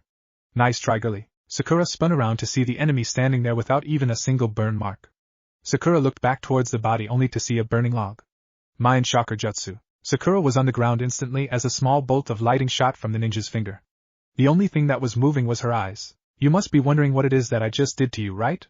Well, this is one of my favorite jutsu. In essence, it sends an electrical discharge through your spine and messes with the messages that your brain sends to your muscles through it. Basically, it shuts down all your bodily functions by overcharging the outgoing connections of your spine. What makes this jutsu so unique is that it makes all incoming relays stay open, so you feel everything. So think about it. All the feelings of a touch, the pain of a kick, you feel it all, and you can't do a thing about it. Not even scream, the man said sickly. What am I going to do? I have to save Sakura and Ino, Naruto said to himself as he struggled to stand. The red chakra appearing from him helped to dull the pain and make it easier to stand. Guess what? Because you like fire so much, I think that I'll let you play in it. How does that sound to you? Sakura was scared and her eyes showed it when the man started some hand signs. Lighting then struck the ground, starting a fire not too far from Sakura. QB. I need you to help me. Give me your chakra. Kit, if you take my chakra, it will speed up your transformation into a demonin. Will I be able to save Sakura and Ino? I don't know. There is a chance, but the difference in skill between what you and our enemy has may be too much. You had me at I don't know. So you are still able to stand? That is very impressive, the older ninja said as he walked past Naruto. Naruto could now see that Sakura was in danger of catching on fire. You and your little bitches have really put me in a bad mood. He bent down and picked up Ino, throwing her over his shoulder. You know what? I think she can help me with all my pent-up stress, he said as he began to grope Ino's butt. That was it for Naruto. The dam could take no more. Naruto exploded in a fury of red chakra. Naruto's hair started to change as the tips became red and his whiskers became much darker as he grew claws and fangs. This caused the Cloud Ninja to drop Ino at the feeling of such a powerful chakra. Naruto jumped clear through the flames and emerged from the other side with Sakura in his arms. Clutching her closely, he checked to make sure she was alive. He saw tears flowing profusely down an otherwise emotionless face. It was at this time Ino opened her eyes to see Naruto walking out of a fire with Sakura in his hands. Naruto walked up to Ino who had stood and handed Sakura to her. Keep an eye on her, Ino-chan. Ino stood there looking at Naruto and his new features, red chakra roaring all around him. The voice still had the same warmth that Naruto's speech carried, but it was darker and deeper. Okay Naruto, you. Naruto pointed a clawed finger at the now scared Cloud Ninja. You come into my home. You tried to kidnap my friend. You tried to burn Sakura-chan alive. You said you were going to rape Ino-chan? I will not permit you to taint this world that I live in anymore. Naruto's voice echoed through the trees. Naruto charged at his prey while taking random strikes of lightning. The man from Cloud dropped Naruto with a punch to the jaw, only to pull back in shock as Naruto came back to his feet. I don't know what you are, but I'm going to kill you. The Nin slapped his hands together, and his hands started to glow bright blue. Let's go you little bastard. He dodged a swipe from Naruto's clawed hand and gave the claw an uppercut at the wrist, snapping it. Gra Naruto grabbed his wrist for a second. You think a broken bone will even slow me down? Naruto pounced, knocking the Nin to the ground and started to slash left and right, tearing into the man's clothes and skin. He grabbed his enemy's shoulder and drove his open mouth at his throat, but an elbow to the head knocked Naruto off. Naruto recovered quickly and charged, taking the Cloud Nin with enough force to make them both tumble back. When they stopped, the man was laughing as his kunai found Naruto's stomach. The laugh died with the man as Naruto jammed a clawed hand right through the former Cloud Ninja's heart. Naruto's eyes rolled into the back of his head and he lost consciousness, never seeing his sensei land next to him. What in the blue bald hell happened here? Anko yelled. Ino, eyes overflowing with fear and confusion, filled in their sensei on everything that had happened. Anko picked up the now bleeding Naruto, while Hana grabbed Sakura, and they all went to the hospital. 7 hours later at the hospital. Ino, what do you think happened to Naruto back there? You know as much as I do. Whatever it was, I was afraid. I actually felt safe at the same time, though. I must sound crazy. No, I know what you mean. Even though I couldn't move, I felt the same. The look in his eyes. Ugh, Ino and Sakura were pulled from their conversation by a noise from their male counterpart. Naruto, are you okay? Asked a concerned Ino. Ga Ino. Sakura came Naruto's soft groan. We are here Naruto. Naruto turned to the voice to see Sakura and Ino standing to the left of him. Sakura W. What happened to your hair? Sakura grabbed her new shoulder-length hair, and then looked at the ground with a sad expression. It was burned off in the fire. Sakura, I'm sorry. If I was stronger, I could have protected you. Naruto, don't. If it wasn't for you, I would be dead and God knows where Ino would be.